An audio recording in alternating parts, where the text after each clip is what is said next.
well, so that at some future date, someone would be able to see both sides of the issue, so to speak. So thank you. That's my question.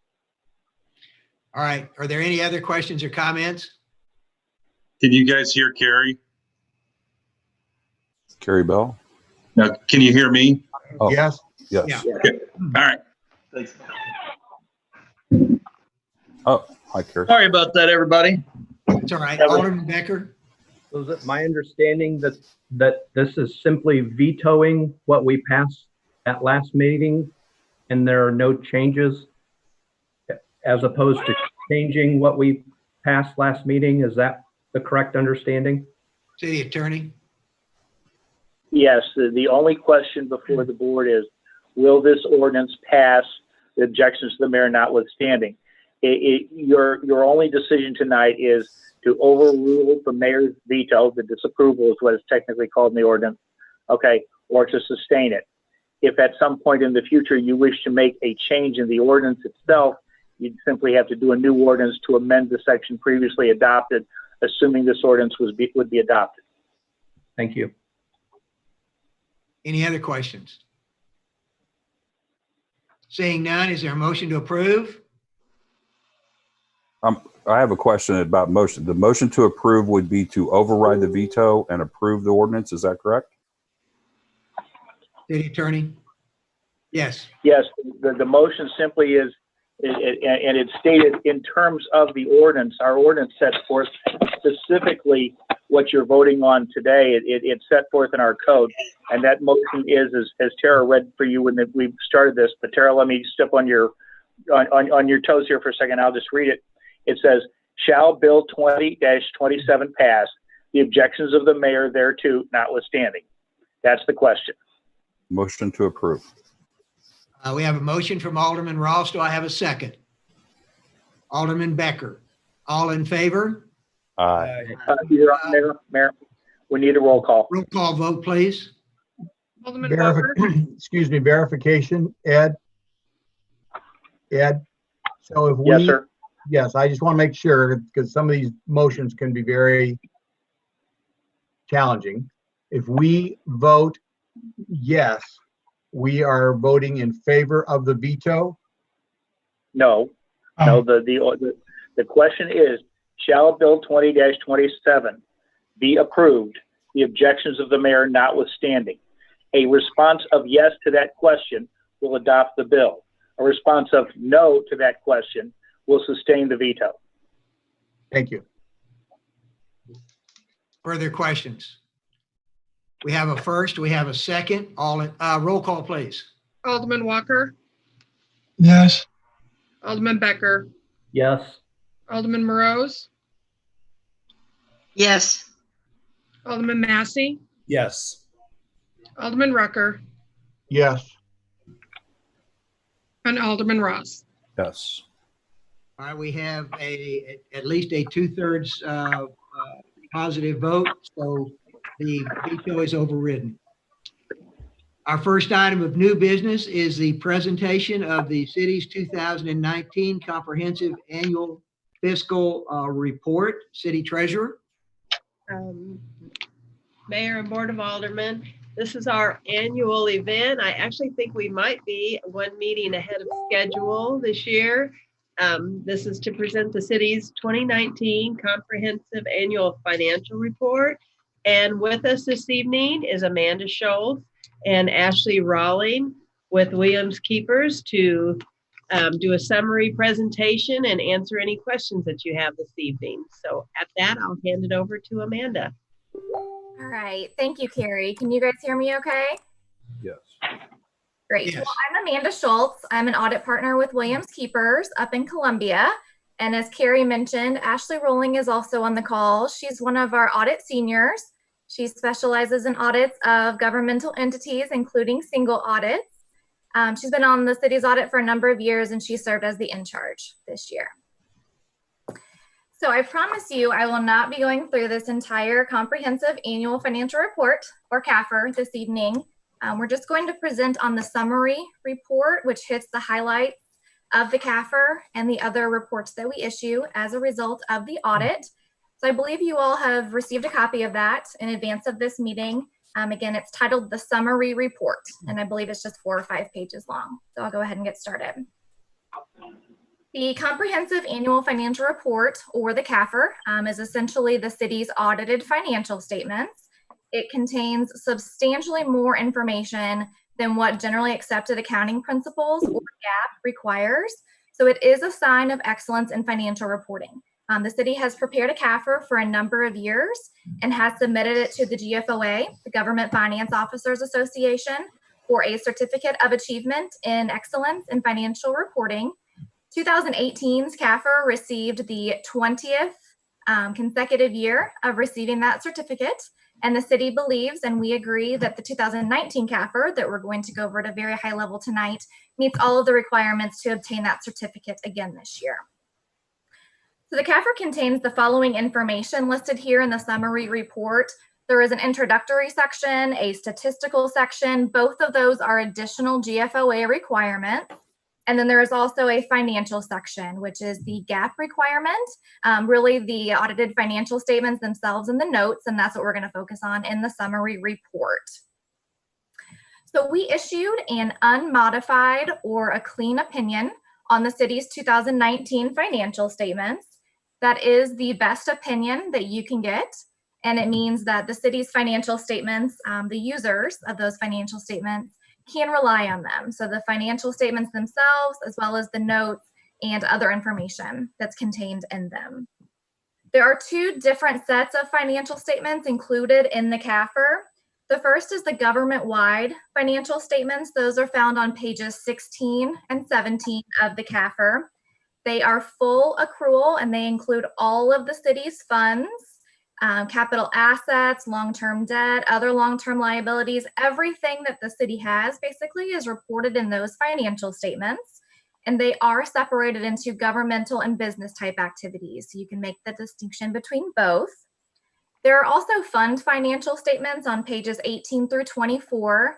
Those are more detailed statements about the city's individual funds, whether it's governmental or proprietary funds. So there's really a lot more information included in those statements as compared to the government-wide statements. And again, those are on pages 18 to 24. On the second page of the summary report, we've included a table that summarizes the highlights from the city's government-wide financial statements for 2019, which we most recently audited. There is also some comparative information for the 2 prior years, 2018 and 2017. There is a section of the CAFR called the Management's Discussion and Analysis. That is on pages 4 through 15 of the CAFR. And it goes into a great amount of detail of the changes in the various categories of the governmental and proprietary fund financial statements, as well as these government-wide financial statements that are summarized here in the summary report. So I was just going to hit the highlights at a very high level here, but you can refer to that MD&A for more detail. Comparing 2019 to 2020, total assets were fairly stable. They only decreased about 2%, and that was primarily due to a decrease in capital assets. So there was more depreciation expense incurred on the city's capital assets than there were capital asset additions during 2019. Total deferred outflows of resources are another term for assets. They decreased about 25% just due to the current year amortization on a prior year advanced bond refunding. Total liabilities decreased about 16%, and that's just due to principal payments being made as scheduled on the city's long-term debt during the year. Deferred inflows of resources are related to the city's OPEB plan. There's only a little bit of them, but they did increase by about 14,000 during the year. Total revenues increased about 7%, primarily due to an increase in grant funding. We'll talk a little bit more about the grants in just a minute. And expenses increased only about 1% during the year due to various projects being completed in the city throughout 2019. So I mentioned grant funding. Another part of the CAFR, the very back of this year's CAFR, includes a single audit section. So this year, the city had expenditures of federal awards exceeding $750,000. So it was required to have a single audit, which increases the work that we perform as auditors, and it adds additional reports to the financial statements. On page 74 of the CAFR is the schedule of expenditures of federal awards. And you can see that the city spends about 1.6 million of federal grant funding during the year. And we audited the airport improvement program as our major federal program during the year. The reports we issued as a result of the single audit, there are two. The first one is on internal control and compliance related to financial reporting. And we did not identify any material weaknesses and no instances of non-compliance. And our report on internal control and compliance related to that major federal program, which again was the airport improvement program, expressed an unmodified or a clean opinion on compliance and had no findings. So the single audit was a clean audit this year. Are there any questions on the CAFR or on that single audit piece before I move on to the other reports that we issue as a result of the audit? I don't see any questions. Go ahead. Okay. So on page 3 of the summary report, it mentions the auditor's communication letter. That is another report that we issue as a result of the audit. And it just includes a lot of information about the audit process and its results that we are required under our professional standards to communicate to those charged with governance of an organization. And the Board of Aldermen serves that role for the city. So again, just a few of the highlights. There were no new accounting policies that were implemented during 2019. So that basically means nothing was accounted for or reported differently in 2019 compared to prior years. The letter does note a few pronouncements that will be coming in the next few years. So the Governmental Accounting Standards Board is the organization that sets GAAP, or generally accepted accounting principles, for governmental entities such as the city. They've got GASB 87 on leases, GASB 89 for accounting for certain interest costs, and GASB 91 on conduit debt obligations, all of which we think will have some impact on the city, on its accounting and financial reporting. As of the date of our audit report, those standards were going to be implemented in the next few years in the city's financial statements. But as a result of everything going on right now, the GASB actually recently, so after the date of our audit report, issued GASB 95, I know I'm throwing lots of numbers at you, which actually deferred the effective date of all of these standards by 12 to 18 months. So the city has some more time to implement these changes, and we'll probably talk more about them next year. We did find the accounting records to be in good order. We didn't propose any significant audit adjustments as a result of our procedures. And we didn't have any disagreements with management, no difficulties in performing our audit, and we felt we received full cooperation from the city staff. So we definitely wanted to acknowledge our appreciation for everyone that we work with during the audit and making it smooth again this year. Last but not least is our management letter. The purpose of a financial statement audit is to give an opinion on the financial statements and not on internal control. But if during our audit procedures we identify any findings or recommendations, certainly if they rose to the level of a material weakness or a significant deficiency in internal control, we would include them in our management letter. Our management letter is very short and sweet this year, so it basically states that we did not identify any material weaknesses in the city's internal control over financial reporting. There was a recommendation in last year's letter about inventory procedures, and it was more of just a best practice type recommendation. But this year's letter notes that based on our procedures this year, it appears that last year's recommendations have been implemented by the city. So we consider that recommendation to be implemented and will not show up in next year's letter. So that's all I was going to cover on our audit reports. Are there any questions or comments? Questions or comments from the board? Okay, Does well, not again, look like any. okay, thank you. Well, we'd just like to thank everyone again for all of the cooperation and assistance we received during the audit. And thank you all for the opportunity to present the results of our audit to you this evening. Amanda, Ashley, thank you all for taking the time to be with us this evening and make the presentation and be available for questions. So thank you very much. Have a great evening. Thank you. You too. All right. You too. All right, let's move on. Our next item requests a first and second reading of Bill 2025, an ordinance of the City of Osage Beach, Missouri, amending the Osage Beach Code of Ordinances by repealing and replacing Chapter 605, Business Licenses and Regulations, of the Osage Beach Municipal Code. City Clerk. Thank you, Mayor and members of the board. You remember back in February of this year, we brought a new or a revised ordinance for business licenses. But after comments and conversations with several board members and at the board meeting, there were some recommendations that we needed to add to the new ordinance. One of them was increase the insurance liability to $1 million from $300,000 and make sure that we added a penalty section. And both of those have been added to the new ordinance that you have in front of you right now. Other than that, there wasn't any other additional changes that were made other than, it still stayed in from the increase in fees from $35 to $50. And that's it. If you have any questions, I'll be happy to answer, or Ed or Gina, someone. Okay. Questions or comments from the board? Alderman Ross. So as we've talked about this on several occasions, I still I have no concern with any of this except when it comes to the portion of contractor license. And I don't believe that if we are not going to ask that the city be listed as additionally insured, that there should be any contractor's license that provides no significant value. The insurance that is submitted, many times as I did the research back a year and a half ago, do not line up with our license dates. And so we either need to track those or, and then, then we would have to get or revoke the license and, or put the city down as additionally insured. And so at this point, I can't support the portion. And if the only way we're going to do this is the whole thing, I can't support the whole thing. Because I don't believe that the contractor license is providing any value to the citizens of the city. That's all I have.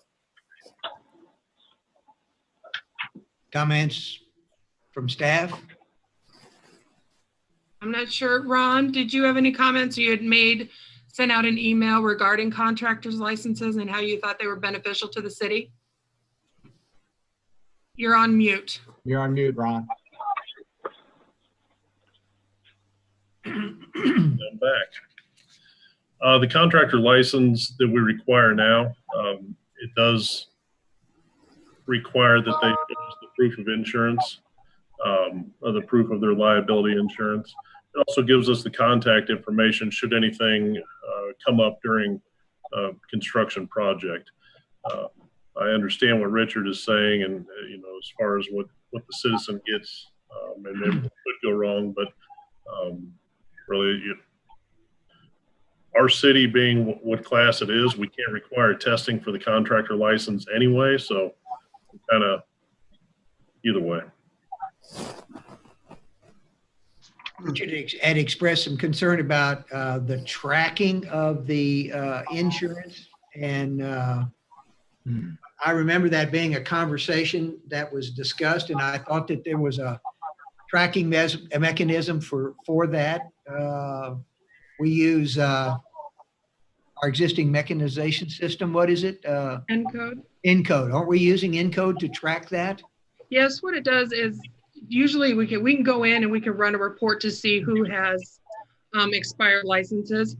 Most good contractors are really good about sending in insurance automatically. I probably receive maybe 2 to 3 a day from insurance companies for their contractors. So it's not real, the ones that are going to just come in and do the work, they're probably going to cancel their insurance right after they get their project done, and then they're gone. The ones that continue to stay in business are really good about sending us their renewals on a regular basis. Ron, I thought I remembered some comments about, you all checking insurance on jobs and so on and so forth, subcontractors' insurances and so on and so forth. Well, we don't check insurance. We check for contractors' licenses because it is a requirement now. So if we've got people out there that don't have a contractor's license, we have them come in and take care of that before we issue the permit. And I guess just to add one more piece for thought, another thing that the contractor's license does whenever they fill out the paperwork for TAR to review, and Tara, you're going to have to help me out on this because I'm not real up to speed on it, but when they're from out of state, the no tax due and so forth, it helps us prevent people from coming in the fly-by-nighters that might hit a job haphazardly, be gone in 2 days and never heard of again. And we've had more of an issue with that on seal coating, folks coming through and basically spray painting driveways. When we find them, we have them come in and give us their, get the contractor's license.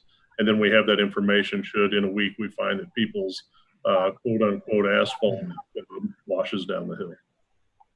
If they're out of state contractors, they have to go through the state of Missouri to fill out a non-transient form with them to tell us that they can and they are certified and they're able to come into the city of Osage Beach. So they have to do that additional step if they're from out of state to come in.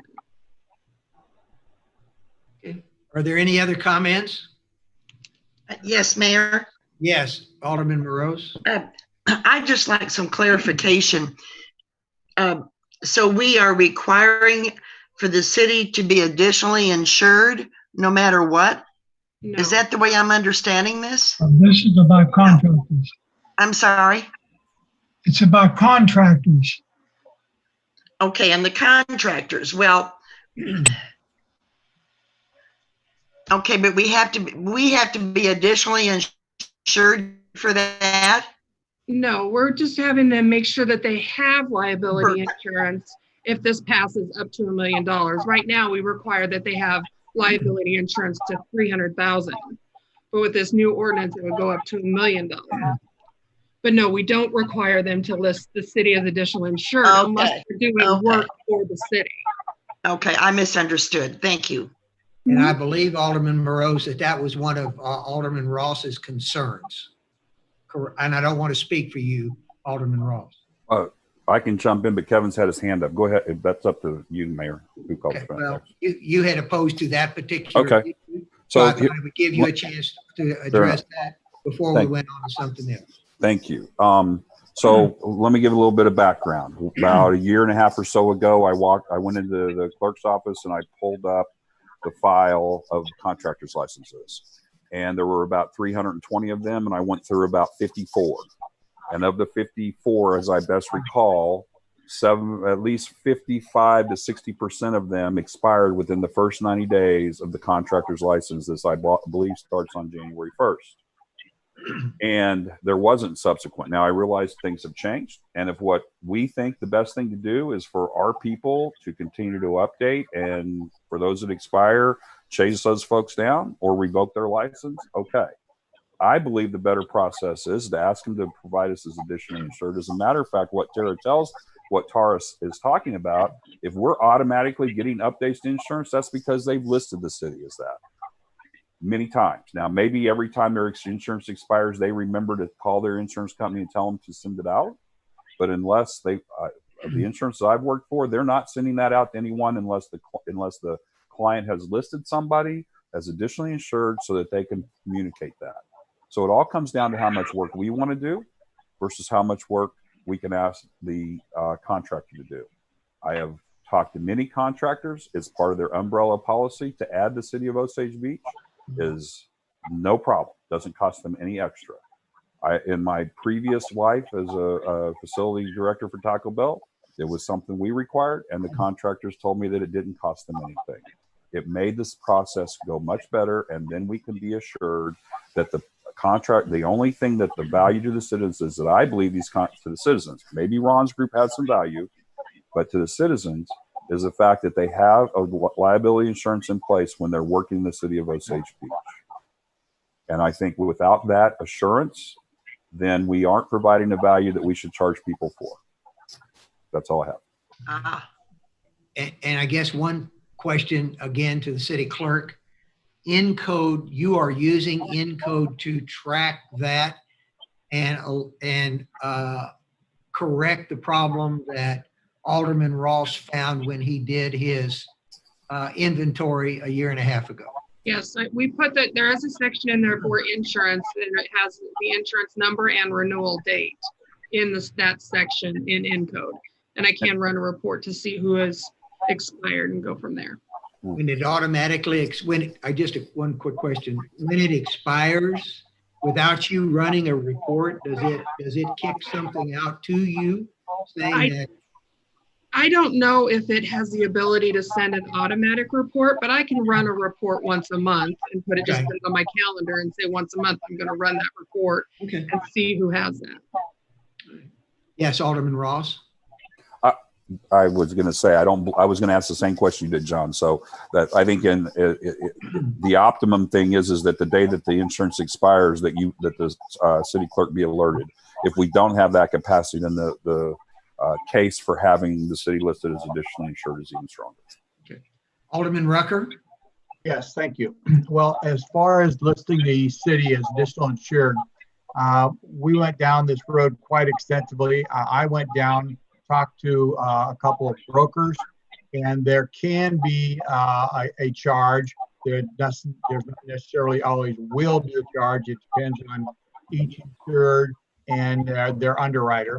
But the vehicle that we're talking about here, adding the city as additional insured, that is not what that vehicle is for. It is so if you have an insurable interest. We do not have any insurable interest. Mike Wealthy contacted our own insurance company for the city on this matter, and I'd like for Mike to speak on behalf of that. I don't want to put words into his mouth, but I know when I did my research, and I even talked to the Division of Insurance about it, and it was not the appropriate thing for them to be used. I realize we're looking for a way to track it when their insurance, if their insurance expires, but this vehicle is not what it's for.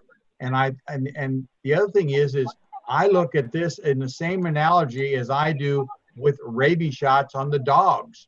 We require the dogs to have rabies shots, but yet we don't track that. We don't tell the veterinarian that they have to contact us when those shots have expired. We put this out there as a recommendation or a requirement to the people, and it's up to them to keep that up. I don't believe it's our place to make sure that they have their insurance. We just are receiving a license, and I cannot support this bill if we are going to add the fact that they have to add us as additional insured. And I'd like for Mike to give what he found out from our own insurance company. If you remember, Mike. Yes, thank you, sir. I will just share the comments that I've spoken with NPR, with Jason, with our NPR insurance company several times on this subject. What Jason has told me is that having someone additional insured on a contractor's license is not necessary, and that in some cases it can increase our liability, because if we're additionally insured and there's an insurance claim that goes out, they go through the contractor's insurance first, but then they can fall back on the city's insurance, and we can end up having to pay additional if there is a problem with that contractor's job. So they recommended against the city adding putting additionally insured on any contractor at all. And that's I've asked them 3 or 4 times, and that's flat out the way their recommendation is. And that's for a contractor like that. It's a complete different situation, though. If we are hiring somebody to do work for us, then for us to be listed as additional insured is acceptable. It's not only acceptable, we won't do it without it. If it's Correct. A city job and I'm doing the purchasing, or one of our managers is doing the purchasing, we won't let the job start until we have that certificate with the city additionally insured on it. In this case, though, all we are doing essentially is acting as one way for a citizen to have a little bit more assurance that this person has been vetted. It doesn't mean that the private citizen shouldn't go out on their own and still vet the company. It just means that we have done an initial vetting of that company. They have a license. We have their insurance information on file. And as Tara has went over in depth, we do check that every month. In some cases, more than once a month. So, I mean, that's basically all I have. I just want to make sure that I just want to make clarity that we are talking about that when they do business for us, we want to be listed. And when we're doing this contractor license, I am opposed to us having additional insurance. So that's my position. Thank you.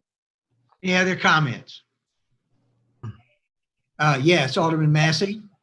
Yeah, this has been brought up before, and I think Kevin even touched on it, as did Mike. It's a resident's right. If I want to have somebody come work on my house, do they have to have a city license? I don't think so. I mean, according to our ordinance now, yeah, but that is my responsibility. I take on that risk. Why should the city take on that risk of tracking that insurance? I mean, it's my right, not the city's right to tell me who I can have work on my house. Just my opinion, and I don't think we should have contractor licenses. Other comments? All right. Without any additional comments, it's time for a motion. Do I have a motion? And what is the motion? Yes, Alderman Becker. Motion to approve as stated, As submitted? as submitted. Okay. Vote first reading. It's a first reading, right. Do I have a second? Second. Alderman Walker. All right, I have a first and a second. All in favor? Aye. Aye. All opposed? Aye. Aye. All right. Looks like we have a split vote. Let's go ahead, Alderman. Can we do a roll call? Yeah, we'll do a roll call. Yeah. Roll call, please. Alderman Rucker, Yes. Alderman Morose, No. Alderman Massey, No. Alderman Ross, No. Alderman Becker, Yes. and who am I missing? Alderman Walker. I'm sorry, Alderman Walker. Mine's a yes, but before we finalize it, would you, John, the question you asked, okay, and then took a roll call. So I don't get confused myself. We're getting a roll call to see if the new ordinance passes. We're getting a roll call, Tom, because it appeared to me that we had a 3-3 tie. I just wanted to confirm that. We have, at least in the voice vote, I thought I heard that there were 3 in favor of moving forward with this first reading as it's presented. And then there were 3 that were not, but I wanted to be sure, how that vote split. That's why we're having a roll call vote. Okay. So the question to you is, do you approve or do you vote yes or no Yes. to this as presented? Mine's a yes. Yours is a yes. All right. So I'm getting a 3-3. Is that correct, City Clerk? Yes, it is. All right, the mayor votes in the affirmative, yes. So the first reading passes. Thank you. All right, our next item, request a first reading of bill number 2026, an ordinance of the city of Osage Beach, Missouri, amending ordinance number 19.90, adopting the 2020 annual budget, transfer of funds for necessary expenses for multiple projects and funds. Assistant City Administrator. Thank you, Mayor and members of the board. There was a formatting issue when the packet was sent out, which kind of made it confusing.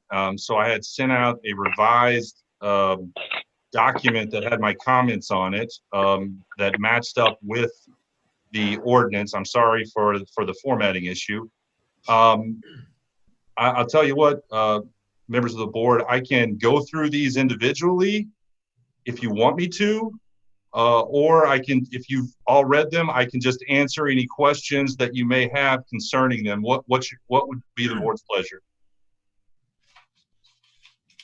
All right, I think everybody has a summary of the everything that is being the budget transfers are appropriate for. Keep in mind, these budget transfers are simply an act of getting all of the budgets correct. All of the projects associated with these budget transfers have already been approved. Is that not correct, Assistant City Administrator? Yes, sir. Every single thing that we've done has been approved by the board, either in the previous year or in the current year. Okay. All right. Thank you, Mike. Alderman Becker, question? Yes, yes, sir. So my understanding that these are merely amending the budget, not necessarily moving money to cover over budgeted items? We are amending the budget to either to cover one of two things. Either it's a carryover and it was budgeted in the previous year, sir, or we did go over budget, and in some cases in here we did, and we are amending the budget because we went over budget. So it's one or the other. In my summary, and I can go through it if you want me to, I indicate whether it's a carryover or not within each of those 11 items that I listed. And I'll tell you what, I'll just quickly go through them all, and then if there's any questions, you know, we can just go through them. So the first one is the city's new electronic sign, which is complete. That project is complete. It was budgeted for $30,000 in 2019, went over by just a little bit, $702. Number two is the bulletproof glass. That project is currently in progress. That went over budget. It was budgeted for $50,000 in 2019. It went over by $8,800. The third one, we've been working on burying our electrical lines in the park. And we have incurred some of those costs already. Some of those costs we're going to put off due to the current economic and health issues. So we're asking to just basically spend the $6,064 on that one. And then we will carry that project on in a future year. The fourth one is the additional engineering services from Cochrane that Gina had asked to get approved back in March for not to exceed an additional $85,000. The fifth one is the new PCs that were approved at the March 17th board meeting, and basically the breakout of all those costs between the different departments and funds. The sixth one is the Mace Road Engineering Phase 2. There's been several items that were brought to the board, but ultimately we've got about we're going to be over budget in 2020 by about $5,100, and so that one's for that. 7 is the Dude Ranch Sidewalk project. That project was completed in March, and so it was a project that was, again, a carryover, and it was budgeted in 2019.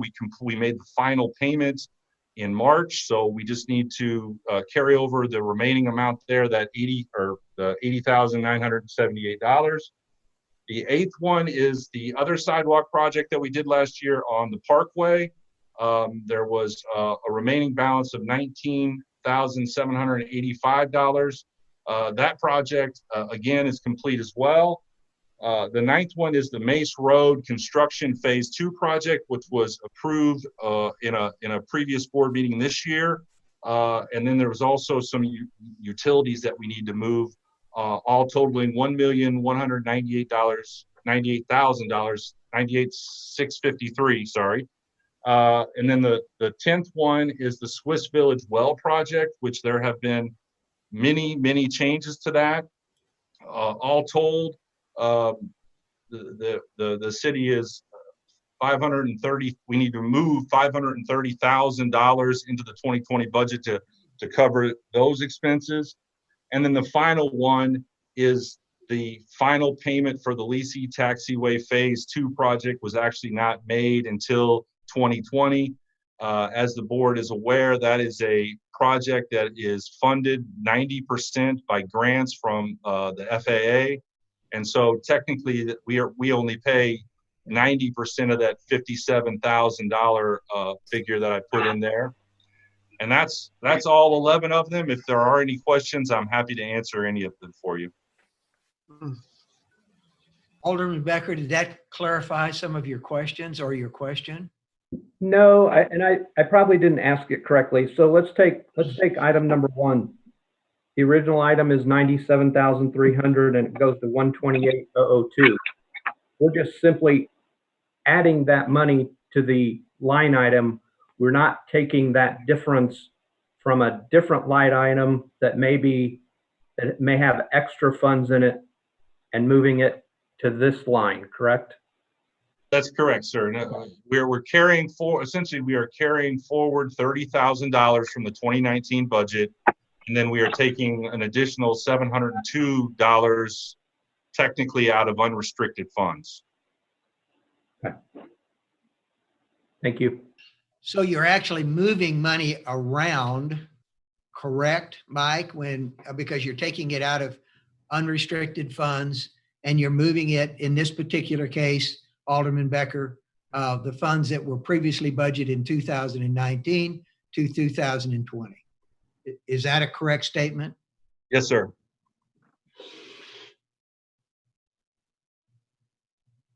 Do you have any other examples that you'd like clarity on? No, thank you. Okay. Alderman Rucker. Yes, Mayor. I have a clarification here, and I've talked with Mike about this. And I can't hear you. Mike. I'm sorry. Let me get my paperwork over here. I got to move my computer around. I've already talked with Mike about this, and this is something that occurred at a meeting that I was not at. And as I was going through this, all this stuff, I could not get it clear in my mind about the item number 5. I went back to the March 17th meeting, pulled the blue sheet, and the blue sheet says that what was presented was $49,294.72. I went to the minutes for that same meeting.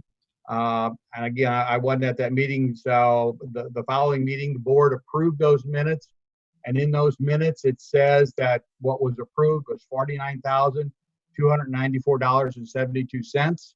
But now in the report that we have here, it is saying that it is $50,207.96. I know that I know what the error is. I know what needs to be done, but I want to make sure the board is aware of it. And I would like to let Mike go ahead and explain it because I'm 99% sure what needs to be done to fix it. But I will let Mike go ahead and explain it, if you don't mind, Mike. Yes, thank you, sir. So I do believe there's an error in the minutes, and I've talked with both Gina and Tara on this. We're going to be providing updated minutes for that meeting. If the board, I know Kevin wasn't there, but if the board remembers, at that meeting, we had brought the proposal at the original amount, the $49,000 amount that Kevin had spoke about.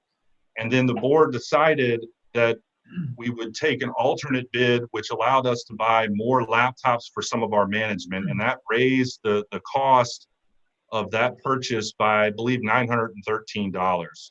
And so that was what was approved at that board meeting. But I do believe that there was some kind of error, and the minutes that were approved at the following board meeting did not reflect the updated amount.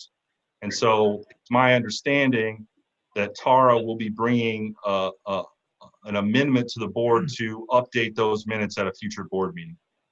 Yes, I'll have the new minutes. I'll get those done and bring you an updated minute with that correct amount in it for at the next meeting.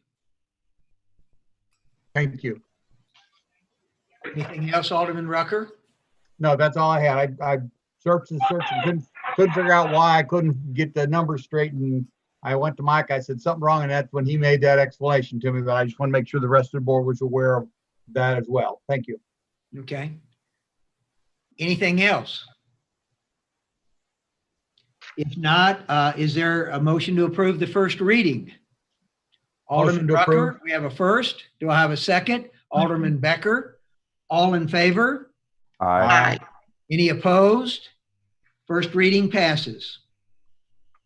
All right, our next item requests both a first and second reading of Bill number 2028, an ordinance of the City of Osage Beach, Missouri, setting the terms for members of the Board of Aldermen, Mayor, and City Collector elected in the delayed municipal election of 2020 and creating set terms for future years. City Attorney. Yes, Mayor, members of the board.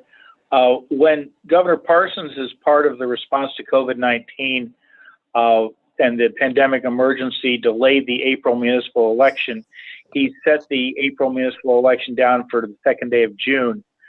Our ordinances still say that the mayor and the alderman elected on that date and the city collector who would be elected on that date would serve 2-year terms. That being 2 years from June to June was not the intent. So what this ordinance attempts to do is keep us on the same April to April election cycle. Yeah. Okay. Any questions from the board? All right, seeing none, is there a motion to approve first reading? Motion to approve. Alderman Morose with a second from Alderman Walker. All in favor? Aye. Any opposed? First reading passes. Second reading by title only of ordinance number 20.28, an ordinance of the City of Osage Beach, Missouri, setting the terms for members of the Board of Aldermen and Mayor and City Collector elected in the delayed municipal election of 2020 and creating set terms for future years. Are there any additional questions or comments? Without any, is there a motion to approve second reading? Motion approved. Alderman Ross, do I have a second? Alderman Rucker. Roll call, please. Alderman Becker, Yes. Alderman Rucker, Yes. Alderman Morose, Yes. Alderman Walker, Yes. Alderman Massey, Yes. Alderman Ross. Yes. All right, second reading carries. Our next item, request a first reading of Bill number 2029, an ordinance of the City of Osage Beach, Missouri, opting out of the sale or state imposed sales tax holiday. City Administrator. Yes, Mayor, members of the board. In your packet, you will have the history of our sales tax opt-out. If you recall, back in 2006, actually started, we historically opt out of the sales tax holiday. Last year, we put this before the board and you all rescinded that option. And you also asked me to ensure that every year that you revisited the topic. So this is the time of year that we have to let Missouri Department of Revenue know if we are going to change our current status. So currently we are opt-in program. So what that means is our sales tax are exempt during the sales tax holiday. If you want to maintain that status, we do not have to do anything. No action is required as far as changing our ordinance or at the Department of Revenue level. However, if you would like to rescind it this year, then we do need to adopt ordinance or bill number 2029. Questions? Yes, City Attorney. One other thing the bill does is it changes the board's current ordinance 140-050 and requires that this matter be brought back every year to the Board of Aldermen. Okay. Yes, Alderman Ross. So to follow up with Ed's statement, can I ask why it was brought forward that way? The ordinance itself, the changes. In other words, why do we have to choose to opt out every year versus just opting in because it's a state mandated holiday? Well, last year, if you recall, you asked me to do that. We had not come before the board every year before that. Since 2006, the board at that time opted out of the program, and we are opted out until further notice. When this come up last year, I was asked by each of you to ensure that every year I brought it before you to make a decision every year. Last year, Ed and I found that we didn't change the ordinance to require that. It was just something on my memory. So I don't not going to be here forever, so I don't want it messed up. So the attorney suggested that we do change the ordinance to ensure people that follow us know that the intent is that you all will discuss it every year. As far as Department of Revenue is concerned, once we opt in or opt out, they don't want to hear from us again until we change our status. So currently we are opted in, which means our sales tax will be exempted through the holiday, which is the second Friday in August, first Friday in August, something like that. I apologize, I don't have that in front of me. So really, I just need to know what the pleasure of the board, what they would like to do for August. Again, no action will be required if you want to remain opted in. But if you do want to change that, then the bill does need, you do need to make that determination. Okay. The next question is then, since we opted in last year, the fact that we didn't collect sales tax during that weekend is in our run rate through our projections of sales tax and so forth. This would not necessarily be a significant change. Is that right? It's because we did a 2% original projection of sales tax increase, but that 2% was based on what we did in 2019. So it's in the run rate, for lack of a better term. That's fair. That is a fair statement. I forecast my sales tax not just on 1 year, but it would be safe to come to the determination that it's around $10,000. So. Okay. And then the last thing I'll say is the reason that I recall, and everyone may recall, but one of the reasons that I chose and thought it was best to opt in was because I had seen other cities, and as I recall, it was Lebanon, Missouri, who they were getting ready for the back to school holiday, was advertising, don't go to the beach, save your sales tax money and stay in Lebanon and shop. So it was something that was used against us, to be quite honest, or from a competitive standpoint. So at this point, I'll be quiet after that, is I think we should stay opted in. Any other comments? Alderman Rucker. Yes, I have a concern that we didn't do the best job we could do to try to advertise this. Maybe it's because we got running late. I'm not real sure, but maybe there's something, I don't know what we need to do or whatever, but I would sure like to try to do some things. I don't know that I want to go to the fact of saying, don't go to that other city, come to us. That to me, I think that's not the way that I want our city to do things.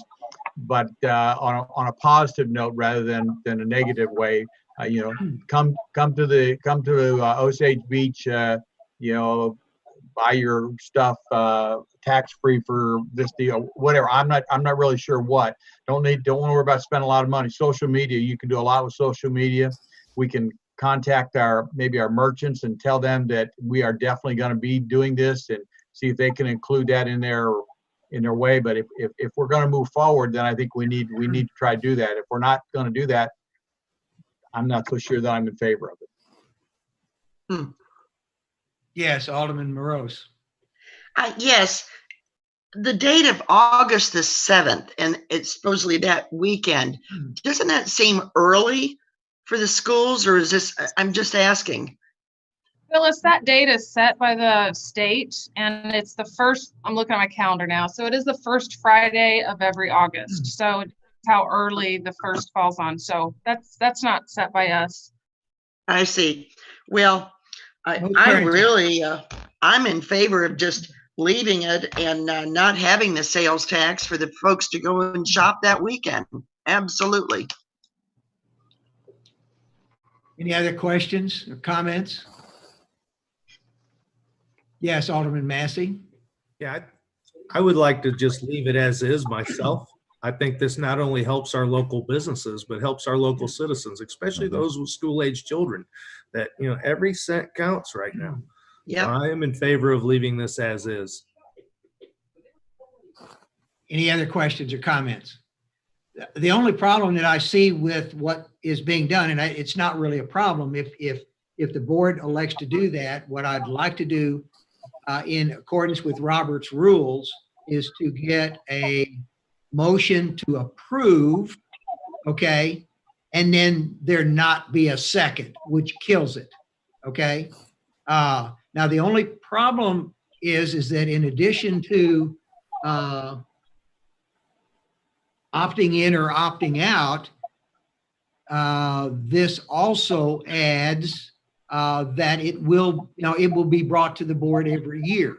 Now, all we simply have to do, I would guess, is to make it clean, is to kill this, and then staff can bring back to the board a change in the existing ordinance to just add that one thing, which would probably be the easiest thing to do. Have I confused anyone, or have I confused everyone? Yeah. Yes, Alderman Rucker. I make a motion to approve this bill as presented. Okay, we have a motion to approve as presented. Do I have a second? I see no second, so this request dies for lack of a second. Thank you very much.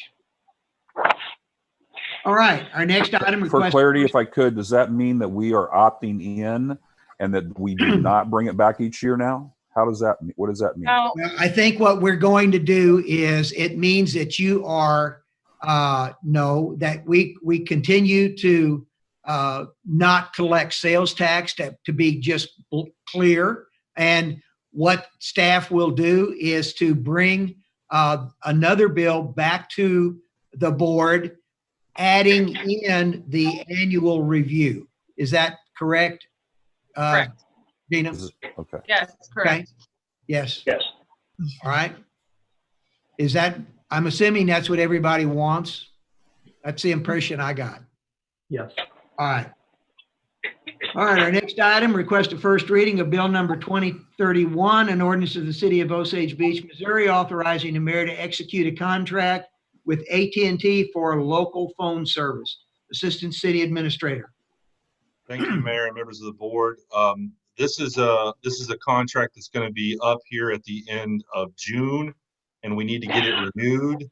As you know, a couple years ago, the city moved most of our phone services over to Mitel, which has worked very well for us, but we still have to maintain a certain number of lines for fax, for some of our backup emergency 911 or non-emergency 911 lines, and some other data lines that some of our vendors use to access some of our softwares remotely. The most prominent one would be our SCADA system that is used through our water and sewer system. The total amount of this contract is estimated at just less than $15,000. But because there are some fluctuations in some of the fees that we incur, I'm asking for a not to exceed amount of $16,000 for this contract. This is a 3-year contract. That's pretty much all I have. I recommend approval. All right, questions or comments? Alderman Ross. Mike, how many fax lines do we maintain at this point that are dedicated fax lines? We have one fax line for the city, one for the Public Works building, and one for each airport. So 4. And so I'm trying to understand why. Oh, I'm sorry. Sorry to interrupt. We have actually one for City Hall and one for PD. So there's technically 5. Okay. Why do we maintain fax lines? I'm surprised that hardly anyone even faxes anything anymore. I'm curious. I'm glad you asked that, Alderman Ross. I tried desperately with Gina backing me up the whole way to get rid of those fax lines, but we ran into a lot of trouble. There are still a lot of vendors and a lot of other agencies, especially on the police side, that still require us to have a fax line so that we can get information from them. I will tell you that when we went through the Mitel upgrade, I cut the number of fax lines we have in half.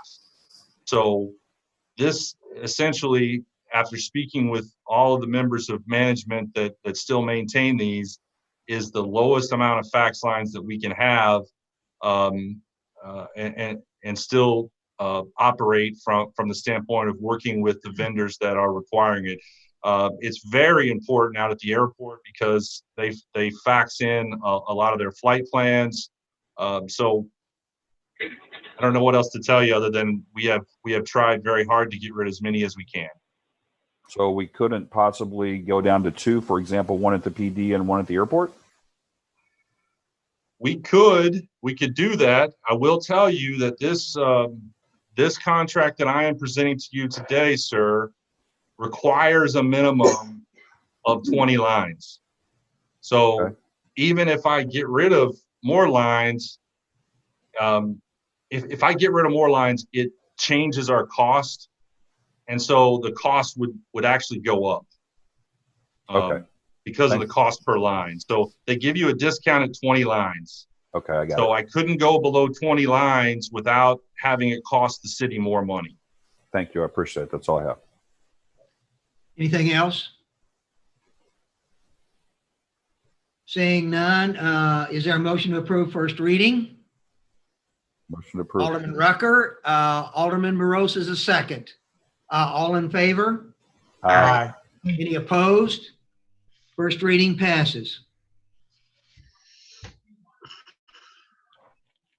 Our next item requests both a first and second reading of Bill number 2032, an ordinance of the City of Osage Beach, Missouri, amending Chapter 125, Human Resource Systems, Personnel, Rules and Regulations, and the policies associated with Chapter 125, Human Resource Generalist. Hello, Mayor and members of the board. Today, we've brought changes to you to the Chapter 125 Human Resources System. There's couple of reasons that they're being presented to you. The first is the budgetary effects of these changes are included in the 2020 budget estimates that were presented at the May 7th Board of Aldermen meeting. In addition, some of these changes are recommended to allow the city administrator the authority to temporarily change or suspend identified policies and or benefits if it is needed for the best interest of the city. In addition, it's also to allow for the benefits to be more equitably across the city. I want to make it very important that these changes impact all city employees and all the different city departments.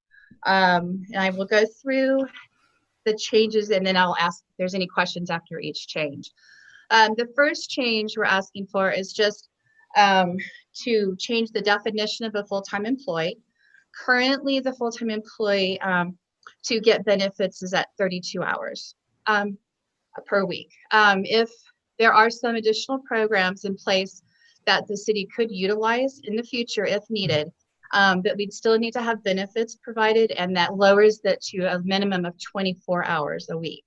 So this is just in case we're needing it in a pandemic illness emergency, that we can identify full-time employees that work just 24 hours a week for the city and continue to have benefits. The next changes are just for overtime tuition reimbursement.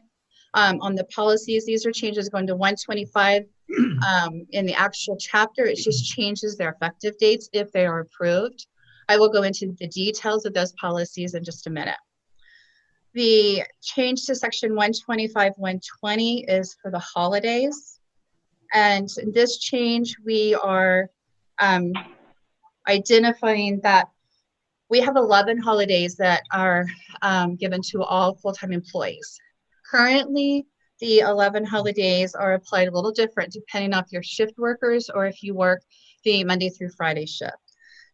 So right now, the shift workers get their holiday hours accrued after the holiday into a leave bank.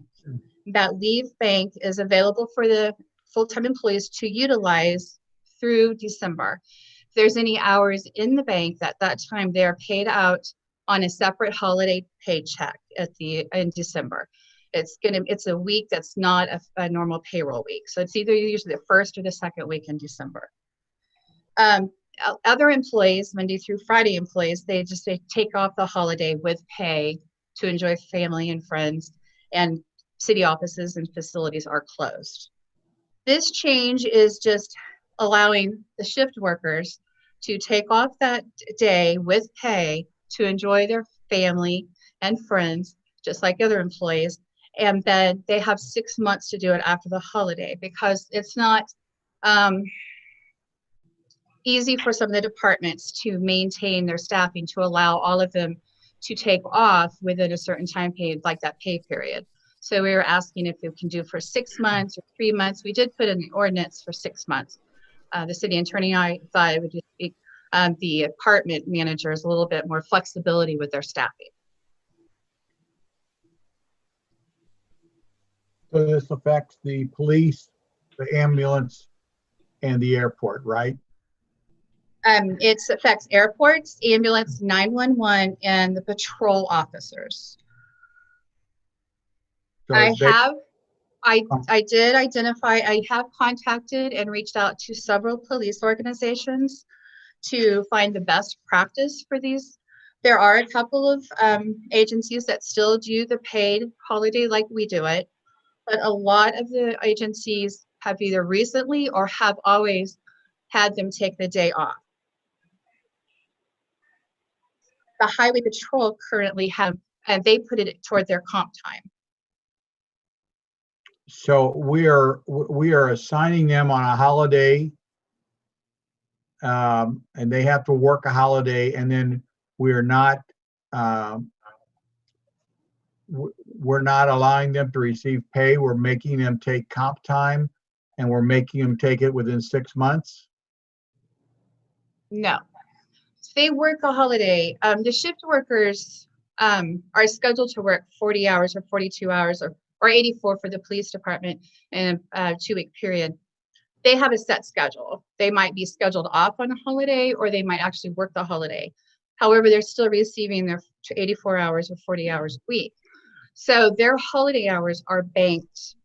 They get paid for working just like normal, but their holiday hours are actually banked in a leave balance that they could use later, just like their vacation time and personal time and comp time. So I guess I'm a little confused, Cindy. We're just saying that they can no longer bank it as long as they did, or they now have to take it within 6 months. Before they could have taken it within 7, 8, 9, 10 months. Well, they could take it throughout the year till December. Right now, if they don't take it, we actually pay them out the hours it's still in the bank. This is saying we're not going to continue to pay them out, that we are requiring them to use the hours, or they'll lose them after 6 months. So FLSA allows you to tell them that they have to receive comp time and no pay. FLSA allows that? Well, first of all, number one, FLSA does not dictate how we pay holiday pay, personal or vacation. But in addition, this isn't going to comp time. This is going to be banked as holiday pay, just like it is now. However, instead of having them get paid money for this in December, they just have to take off the time paid. Within so it's 6 just months. within 6 months of accruing that. So if you're on January 1st, you have through June to take off that time. We do allow, because of the end of the year holidays, we've added to roll over 24 hours into the next year. I have concerns when we're requiring these folks to work on the holidays. It's not like,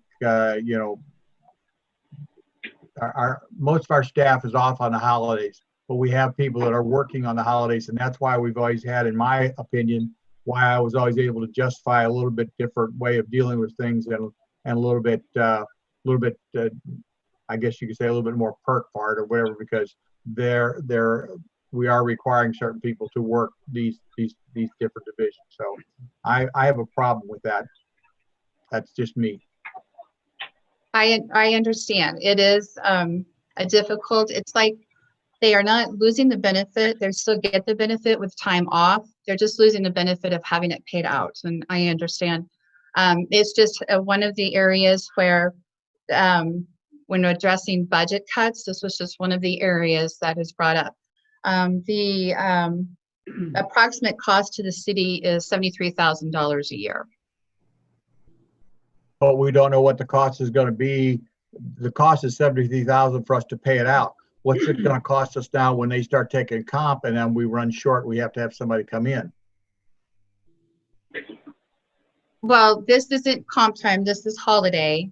And the holiday is approved to take off just like vacation and personal time through the supervisors.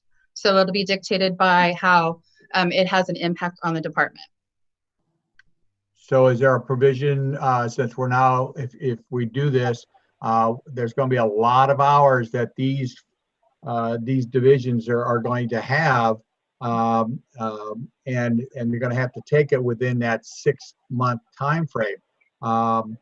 Do we have provisions to accommodate that, or do we also have we looked into what it's going to be when all of a sudden there is so much of those days and hours that they need to take, and if there's not enough time to take it, we're still going to have to pay it out at the end of that 6 months because they weren't able to take it off? Well, we would rely on the managers of the departments to work with the employees to make sure that they get to utilize their holiday benefit, and that they would have to do that through their scheduling. Have we run the test to make sure that there's enough available time with you now telling these folks that they have to take the time rather than pay? Have you run the schedule to make sure there's enough available time for all these people to take off? Because some of them, I mean, that's my concern. I want to make sure we have enough available time for them. Currently, I mean, I have not run the test. I have looked at leave balances for the department, and currently officers and airport 911 and ambulance personnel do use their leave balances, which they have personal time, they have comp time balances, and they have vacation. So they are utilizing all of that instead of using personal time or vacation that they could use their holiday time first. Comp time balances, if they have some comp time on the books, they can save that for later. They don't lose that. The only leave balances that they lose right now if they don't use it is vacation. And they would lose that if they don't use it within the 12 months after they've accrued it. Well, I've been down this road as a manager and been through some of this, and I've made personally the mistake of adjusting benefits and then find out that there just wasn't enough days in the time frame for all the people to take off. So I would just hope that you had run those traps to make sure that we do have that available time, because I have concern with all these hours, because $73,000 is a lot of hours that now we're not going to pay out, but we're going to give time off. And I just wanted to make sure we've run that to make sure we have that have enough available days and hours. But the one option we can do is we could change the 6 months and move that to a lot of the agencies that I did contact put in stipulations that the holiday hours had to be completed within their calendar year. So they had, up to 12 months to use some of them, but all of them were specific about using it in their calendar year because of budgeting purposes. We are allowing it for 24 hours to be rolled over. Again, I just think if somebody needs to make sure there's enough available time. I mean, we just don't need to roll this thing out and say, okay, I don't know what these $73,000 equates to, how many hours it is for each division, but you're now going to go to those different divisions and you're going to say, okay, you've got 50 more days of time or 200 hours or whatever those numbers are. I just want to make sure that we've got sufficient enough time that we're not creating a problem all of a sudden. That's my concern. I understand it. I have a little reservation, but I want to make sure that we have enough time in the calendar time that we're now rolling all those hours. And right now it's 11 days. It's our holiday count. It's 11 days. Is there any other questions regarding that? Ross, you had a question? I have a couple, three. One, from a process standpoint, are we going to go through these as they come through, or are we going to let Cindy present the rest of it and then have questions at the end? She asked us to ask questions as she went. Oh, I missed that. I apologize. So as far as this goes for a holiday pay standpoint, Cindy, the number that you brought up is 73,000, I think. that's holiday pay only. Correct. Okay. Well, I will just say this. First of all, I trust that staff has reviewed this, and that if there's any significant issue with there being enough hours, which I think Kevin's question is a good question, that we need to make sure that we've done that, or at least that the department heads that know their people and how they're staffed and so forth feel like that they're going to be okay. But when you take a step back and look at holiday pay or holidays, if you will, are designed for people to observe certain days and spend time away from work, either with their families or in observance, Veterans Day parades, things like that. And I believe that the best thing for us to do is to have the workers that are working on holidays as part of their normal shift schedule. Because I know we have, those people we've talked about, they have their businesses open, for lack of a better term, and we have to staff it, that we give them the comp time. But I do believe that we should change that to 1 year. For example, if there's an officer or someone working at the airport on this Monday, Memorial Day weekend, and they would choose, for example, to use that around their Christmas holidays or if I think I've got this right, even their Thanksgiving holidays, if during their shift work, those were days off or holidays, if you will, that they could use that and put that together. Okay. I think 6 months is a good shot. Nothing wrong with that. I think that's fair. But I also think about the officer that's working shift work on Christmas Eve. Okay. And so keeping it within the budget year or the calendar year, I think that makes no sense. Okay. And so with that said, I think that this is fine. I'm not talking about our overtime policy. I'm sure we'll get to that. But I think that people that work holidays should get another day off. They're getting paid for the holiday while they're working, and they should take another day off. And if they think that the best thing for them is to not take that holiday somewhere throughout the year and to get paid, I challenge that. I think it's best for their culture and their work productivity to take another day off. And I think in essence, we're giving them double pay. So I think this is the best fair way to do it. That's all I have on this one. Anyone else?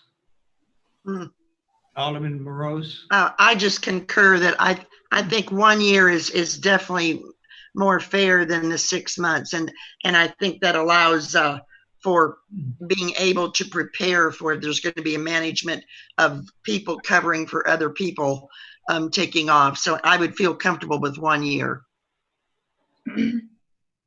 Okay. Anything else before we move on? Yes. Yes. Go I ahead. have a question here. I just got an email sent. I'm just going to read the email. Can we address the ambulance that when a crew member takes that day, someone has to fill in for them? Also to yank the 8 hours, the crew must take additional 16 hours to make up for the taking off of the day. Okay, so so the ambulance employees, it's like 911, administration, all 40-hour FLSA 40-hour employees receive 8 hours for their holiday. So they get 11 8-hour holidays. Police currently get 12 hours for each holiday. So if the ambulance employee wants to take off, just like they do vacation or personal time, then they just take more hours. The ambulance department currently works 24-hour shifts a week. So it's 48 hours. So if they wanted to take a day off, they could use part of their holiday pay, and then they could augment it or supplement it with comp time, personal time, or vacation.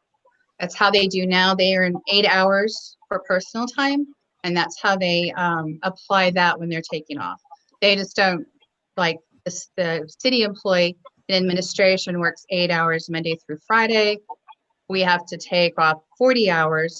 So they're just having to apply those 11 days within their two, because they're actually working two days a week versus we are working 5 days. So when that 24-hour shift, Kevin, shift around so we can hear you. So when that 24-hour personnel on the ambulance who works 24-hour and he works 24 hours, does he get 24 hours of holiday time off? No, Or does he only get 8? they only accrue 8 hours. But yet in order for him to get another day off, as Alderman Ross said, so that he can do that, he has to take 16 other hours because he's only getting 8 hours for that holiday, but he's working 24.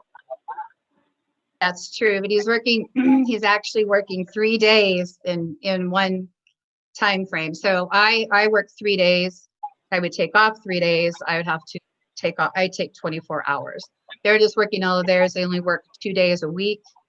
So their vacation and their personal time and holiday, they accrue like they do all other 40-hour employees, and they get the 8 hours for personal time and their 8 hours for holiday.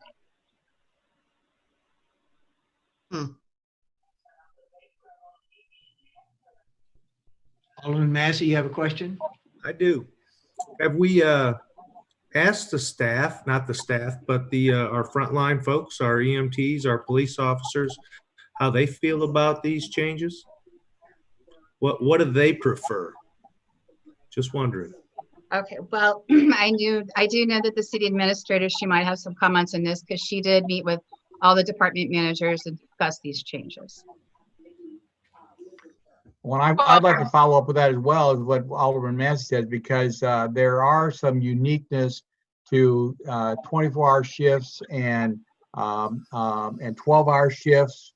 We have, and there's some uniqueness to all that sometimes the 8-hour day people, because I've had the luxury of working a 24-hour and switch to an 8, and there is a difference, and there are unique things that needs to be considered as you do that. And one of those, like I said, is, I'm working a holiday, which is 24 hours, and all I get is 8 hours for that 24 hours that I'm working.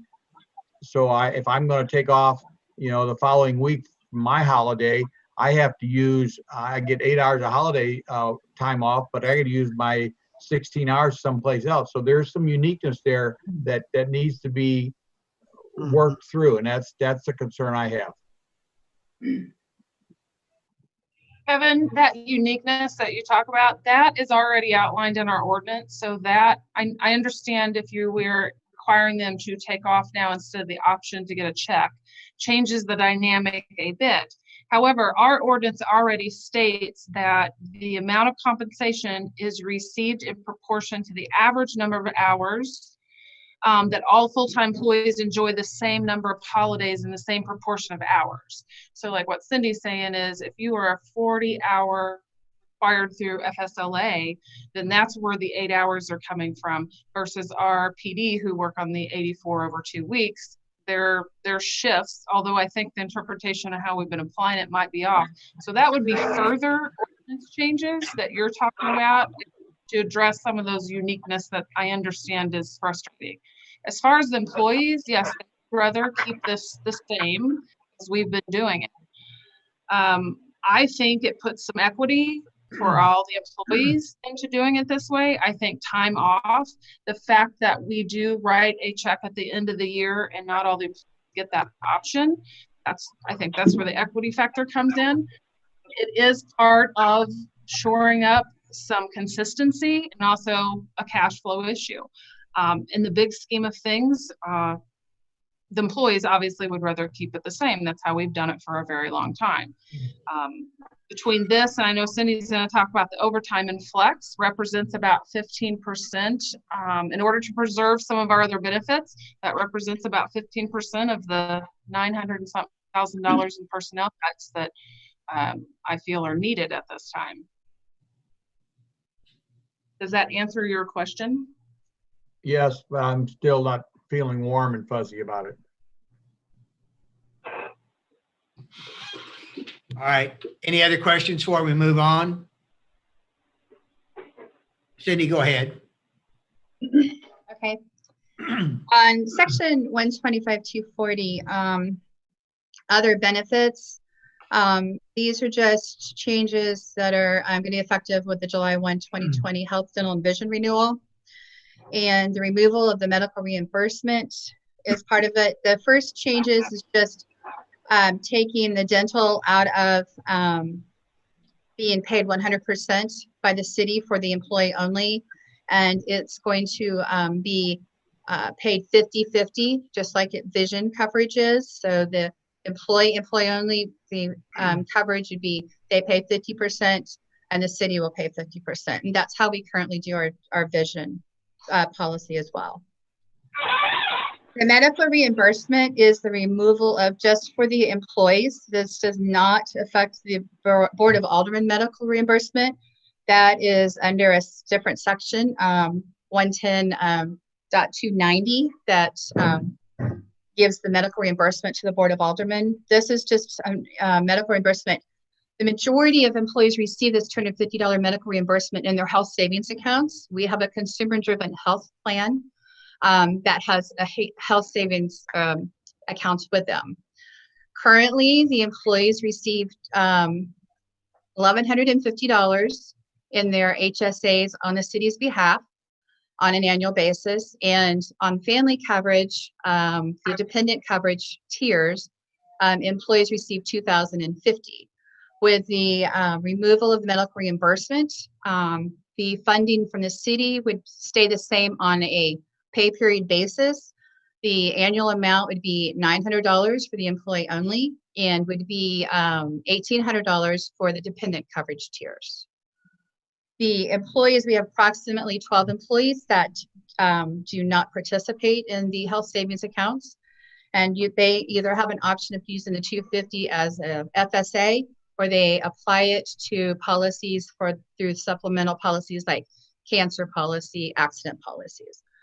This is just an item that has been carried over for years and wasn't looked at when we did move to the consumer-driven health plans. So they just applied the money. The $250 used to always be in a flexible spending account for employees. Flexible spending accounts are not available with HSAs unless they're on a limited basis, so we can't do this.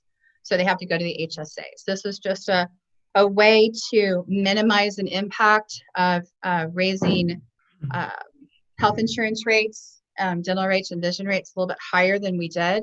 And it impacts all 102 budgeted full-time employees. I want to talk here on medical reimbursement. Our health, dental, and vision insurance. The insurance contributions did change effective July 1st.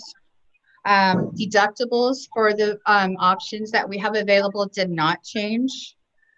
And currently, the employee-only health insurance, the city covers 100% of the employee health insurance.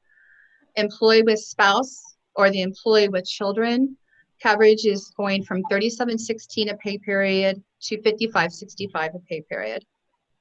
And the family coverage for health insurance is $48.65 currently they pay a pay period, and it's going to $72.90 a pay period. So for family health insurance, they're roughly paying $144 a month for their family coverage. Well, we do find that that is still a very, very good rich benefit. Like I had said, the health savings accounts, we are suggesting that we do remove the $250 that's usually deposited in July up front to keep the $75 or the $37.50 that everybody gets on a payroll basis the same. Dental coverage, I think I had mentioned, employee only now currently pays $0, but they're going to pay $9 for the benefit of pay period. And the family coverage is $13.19 currently, and it's going to $22 pay period. And vision is staying the same. They pay 50%, and the city pays 50%. So the changes to this, if you have all the coverages and you have family coverage, the monthly difference is $65.92. Employee with spouse or employee with children, the impact of the insurance is $54.76 on a monthly basis. And for employee only coverage, the impact is $18.08.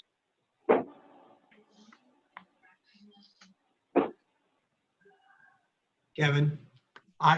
excuse me for just a second. I have a technical problem or technical question. Gina, maybe you can help me here. On Okay. my screen, I don't know if it's just me or if everybody, but down at the bottom, I have a number 1 in red. It's under Q&A. I don't know if somebody's trying to ask me some questions. And I have a number 2 on chat. I don't know if people are trying to send me some stuff and ask me Well, questions. I do have the question and answer feature is on. That was just my oversight in starting this webinar. We typically, just like people in the audience in a regular meeting, unless the mayor allows them to speak, those are comments that are coming in, but we've passed citizens' comments. So the technical layout would be, unless the mayor wants to address somebody in the audience, that's our audience right now. Okay. So you may or may not see them, but that will depend on if they're sending. All right, well, that's fine. I just didn't know if it was something for me or what. I was like, I just noticed that. So, okay, yeah. I won't worry about it. Sorry. If you click on them, you can read them. Yes. Oh, okay. I was afraid if I clicked on, all of a sudden I'd shut you guys off, or I'd leave the meeting. Yeah, you definitely, they're there for your viewing, and city attorney can correct me if I'm wrong, but just like in a public meeting, conversation back and forth with the audience is, unless the mayor calls upon them. Not, okay. Where's the mayor? Yeah, we lost the mayor. Where's the mayor? Where's the mayor? I have a question to Cindy. Yes. When you're saying, hold on, let me. When you're saying family, as far as you said, a deductible 100% for the employee, but is wife and what, when you consider family, is that 2 children, or how is that deciphered? Okay, so in family is regarded, no, there's no limit on dependents. Oh, okay. If they're your dependent, that they have the mid tier is employee with spouse, or there's another tier with employee with child or children, and there's no limit on the children. Okay, thank you.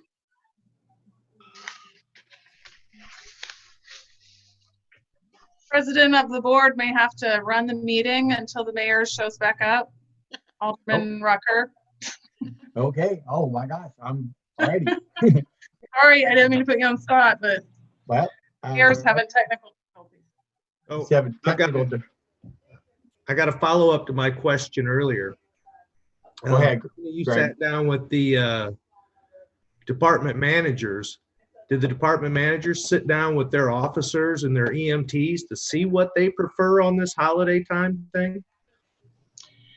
Their direction is always to communicate directly to their departments. I sat down with absolutely every supervisor, explained to them why we were recommending what we were doing in the entire package.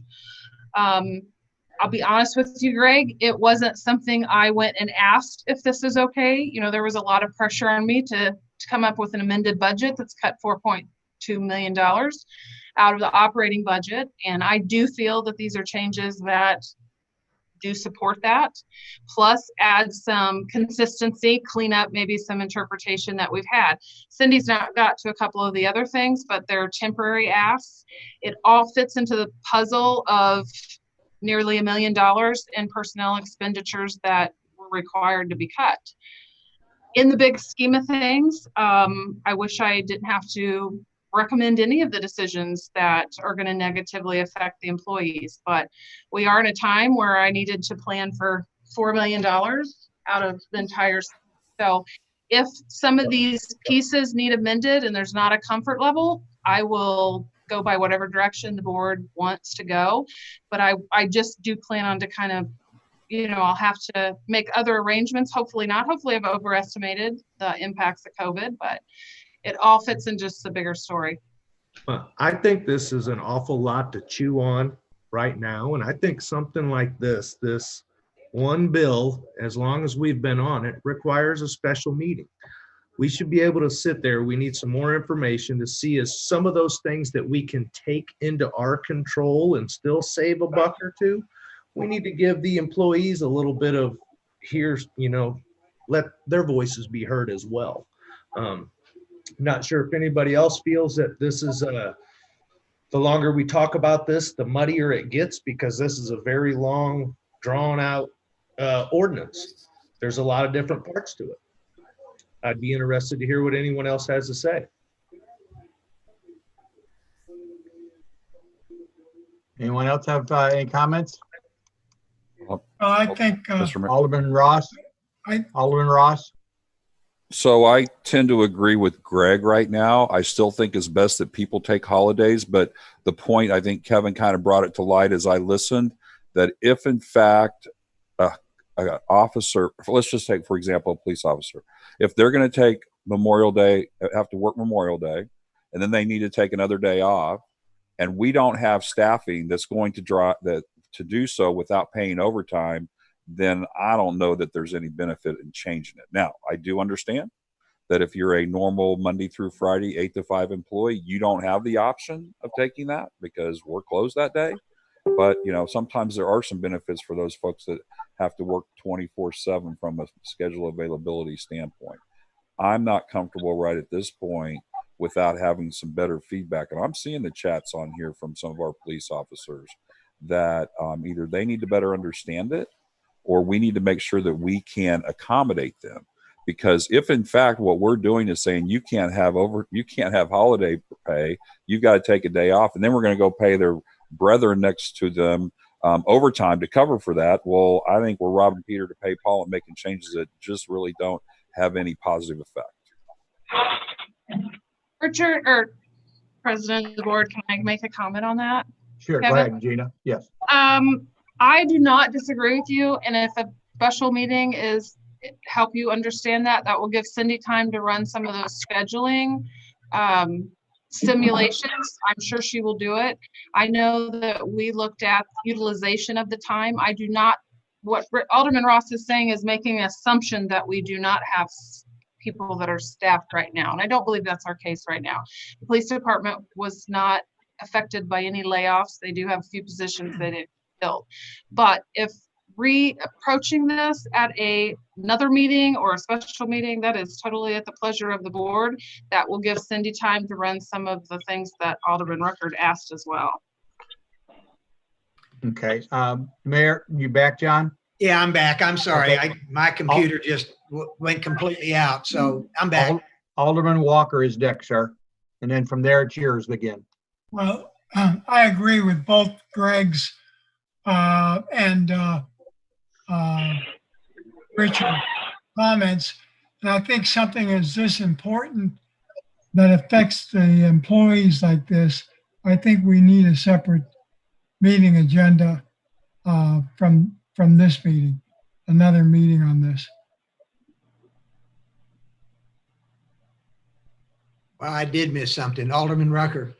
Okay, yeah, John, basically, John, just kind of bring you up to speed real quick. We've kind of landed on a concern. I think if I can summarize where we're at, I think we've all, or a number of us have landed on a concern of the holiday pay. And I believe that's where we're at. I think the rest of it, and I'll speak for me, the rest of it, I don't have a problem with. I'm okay with everything else that's been presented up to this point, but I do have a problem with the holiday pay portion of this. I have a concern with that, and maybe we could pass everything except for that one and pull that out and have a special session on that. That's just my individual thought. And other than that, John, we've just been having discussion back and forth about what our concerns are on it. On the holiday pay. There was also a question, if I'm not mistaken, on the shift work and those hours from 6 months to 12. Yes. Mm-hmm. Yeah. Right. Yes. All right. So what's the pleasure of the board? At this point, do you all want to table, this request and address it in a special session? Yes. Is there more, Gina? You said something about, is there more for us to approve yet tonight that you wanted us to approve? Well, yeah, this ordinance covers 5 areas. My ask is, if you were okay with the 4 other areas, you can approve this ordinance without section 2 or 5 or whatever the holiday pay is, if that's the one that you need more clarification on. I've got overtime, comp time, flex time policy changes, tuition reimbursement, education incentives. And then Cindy already went through the benefit ones. So that would be my ask. I mean, I'll accommodate whatever the board agrees to, but I would ask, there's not issues with the other items in the ordinance, just amend the ordinance and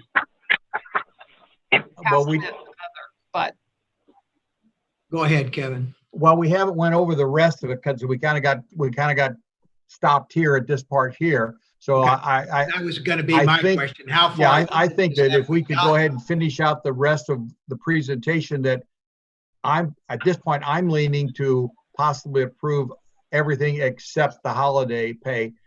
But I think we probably need to listen to the rest of the presentation before we can say we approve it or we had concerns about the rest of what is here. All right, let's move on then. Cindy? Okay, so the next section that we're looking at is our overtime, comp time, and flex time policy. The new verbiage gives the city administrator the authority to direct any overtime worked to be converted to comp time hours for a limited amount of time.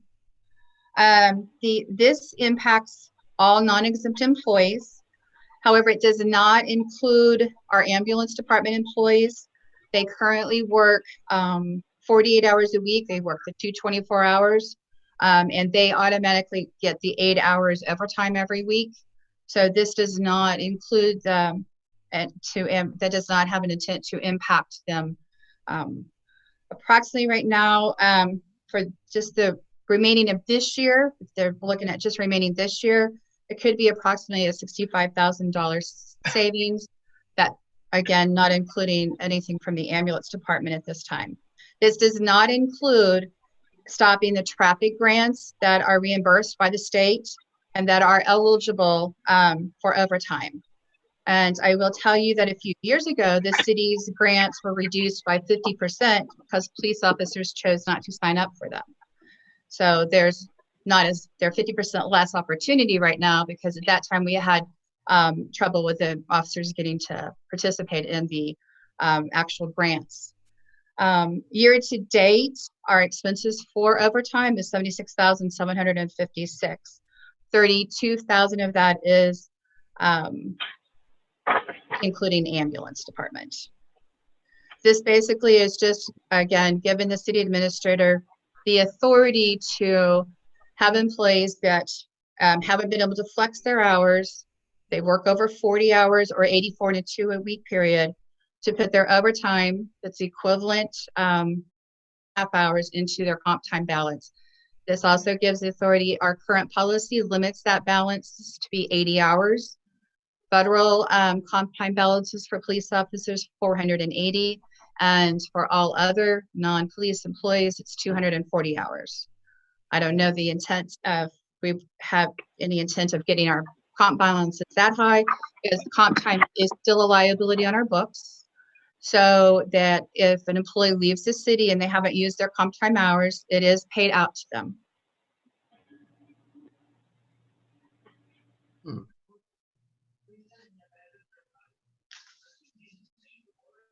Questions on this? Yes, Alderman Ross. Well, I understand that during unique times, we may need to make decisions that are tough. I'm not yet convinced that this is something that we need to do. In the end, if I am a police officer or a airport worker or an ambulance worker, and someone in one of my cohorts is sick or something to that effect, and I'm asked to work overtime and I'm forced to use that as comp time, while I understand that is a savings to the city, I'm just not sure that the pain is, the juice is worth the squeeze. Let's put it that way. And I am not comfortable with this one. I think if people are going to be asked to change their normal work schedule and to come in probably on very short notice, that we should pay them overtime, and we need to find other ways to cut. That's all I have. Other questions? So this is not making it, this is not changing it permanently to where they can't get comp time. This is saying, depending on circumstances, that the city administrator can all of a sudden say, okay, effective today until further notice, anybody that comes in and works overtime will get comp time and not get pay. It's not going to change what they already, The current policy. right. Correct. Is that the way I understand it, Gina? Well, you were cutting out, but I think what you were asking is this a permanent change? No, this is not a permanent change. This would only be short-term, temporary, as needed. And basically, does it work in such a way, Gina, that, for example, if it would pass, you would put out a memo saying, okay, effective June 1st until further notice, if you're requested to come in for overtime, you will get comp pay, not overtime pay. Something of that nature is what I understand. Correct. We call those administrative policies. Yes, and that's what that would be. And this is, I know this does affect all departments, because all departments have some level of overtime, except what Cindy had said, our ambulance and a couple of those that it possibly would not affect. But Public Works has a lot of call outs. They do a lot. They're really heavy call out. So this would actually put a little pressure on the managers to use the flex time more, to properly pre-plan their work weeks, to still maintain the work, but try to control the overtime. And if somebody didn't want the comp time, they don't want to pay, they just say, hey, I can't work. Right. The manager has the authority for the scheduling. And I will say, I do not have the numbers. I know Richard had asked about this yesterday, but a lot of employees take the comp time. So yes, this is going to potentially affect everybody, but there's a lot of departments that are heavy on, they like their time off. So it's just temporarily asking that we can choose, if we need to, because of cash flow, to have comp time be the priority and not overtime, but not permanently. Other questions, Alderman Morose? Well, again, based on if this is what has been done in the past, I mean, as far as their history of just taking comp time, but maybe this issue also needs to be reassessed with the department heads there of what their feelings are for this year. I have met with the department heads, and I will be honest with you. They were not happy about a lot of these things. I think they understand. I have to, commend the department managers. They've been very understanding through this, here's the budget cuts, here's how we're going to have to make this work.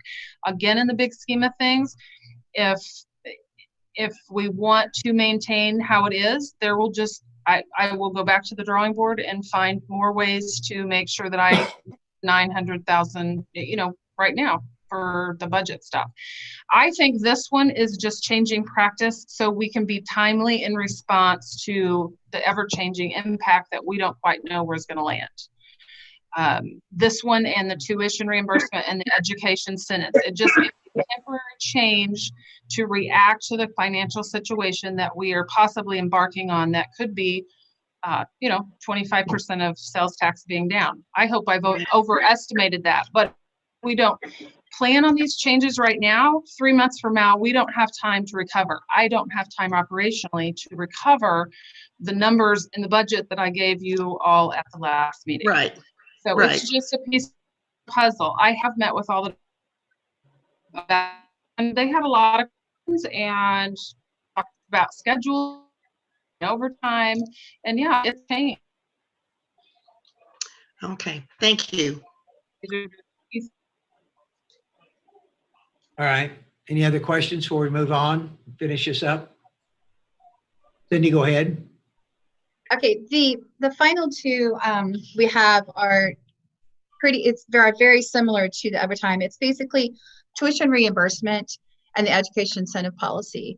And these are just changing verbiage to give the city administrator the authority to make some changes if it's needed to address budget cuts or some type of financial needs that the city needs for some type of cash flow problems.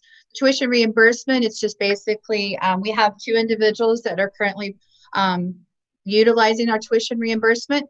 It varies year to year what we do. So the tuition reimbursement, again, is just asking to give the city administrator the authority to suspend the tuition reimbursement program for a limited amount of time. And if it's needed for longer than a year, then that requires a Board of Aldermen action. The education incentive policy is something to where an education incentive is where education and certifications incentives are received and paid out per paycheck.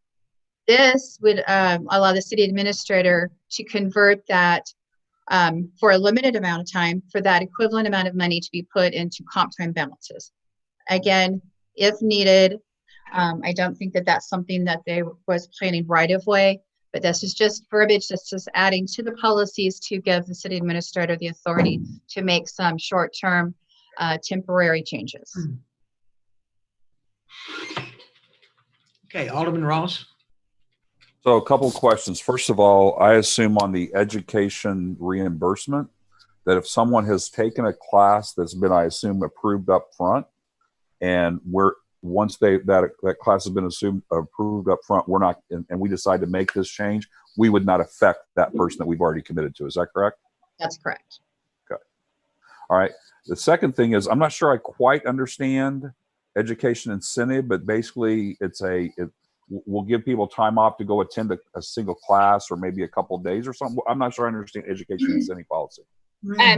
The education and the certification incentive policy gives employees, when they have certain certifications, to assist with their positions or different education that's not required by their job. If employees have bachelor's degrees or master's or associate's degrees, they get additional money throughout the year on their check for those educational incentives. Certifications is if employees have gone above and beyond what was required for their position and got certain certifications, they also receive that. So if an ambulance paramedic receives some type of instructor certification, then they would get additional incentive pay for that. And is that incentive pay in that particular example, Cindy, ongoing or a one-time? It is ongoing because it's like $250 a year or $500, but it is applied on a per payroll basis. So there is a max? There is a max per year for each employee that cannot get more than $1,500 right now. Oh, that's a lot. Okay. At this point on these, tough times make for tough decisions, and this one I don't have a concern with. That's all I have. Alderman Rucker. So the page 208 of 211 is where all these are at. So these amounts are what they get paid per year for their incentive pay, not what they get paid per week or per month, excuse me. Is that what I understand? Correct. So we're basically, what we're going to be doing now, and I'll just take the associate's degree and I'll do some quick math. It's $250 a year, so it's about 20 bucks a month that they get paid for their associate's degree. We're now going to take that out of their paycheck and we're going to give them comp time. Right. I think it's $962 a pay period receive right now, if it's $250. So it would just be for if it's needed and the city administrators elects to do that. If you approve this, then it would just be converted to comp time hours right now. So then we would owe them $9.60 for the comp time. Correct. If it was for the one paycheck. Correct.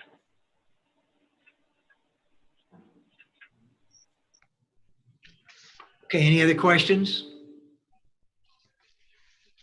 Well, I heard a couple of different things as far as, who agrees with what and, making some modifications to the bill as presented. And in some cases moving forward with some and not moving forward with others in an attempt to, for those that are still in question, to have a special meeting. So I guess I'm waiting to hear what the board is proposing and what areas you have a concern about, and what we need to include in a special meeting. Alderman Rucker. Gina, did I understand you correctly in saying that you basically, this thing is kind of broken down into 5 pieces? Yes, there's 5 main sections. Overtime, comp time, flex time policy, that's all in one topic. Tuition reimbursement, education incentive, other employee benefits, which I believe were all the medical benefits that Cindy had talked about, and then holiday pay under attendance and leaves. I'm just wondering if the appropriate way, well, I believe if we try to take it all in one swoop, it's not going to pass. I believe there are certain things that maybe they're good, so maybe we could take it, one piece at a time and see if some of this we can get through and pass, and then with the stuff that doesn't, then we can request additional information. I'd refer to the city attorney on that. Yeah, I see the city attorney. Yeah, I seen him spark up when I was like, oh, he's gonna put a hurdle on us here. Well, I don't intend to put a hurdle on you, but what you can do, okay, is you can amend the bill in front of you.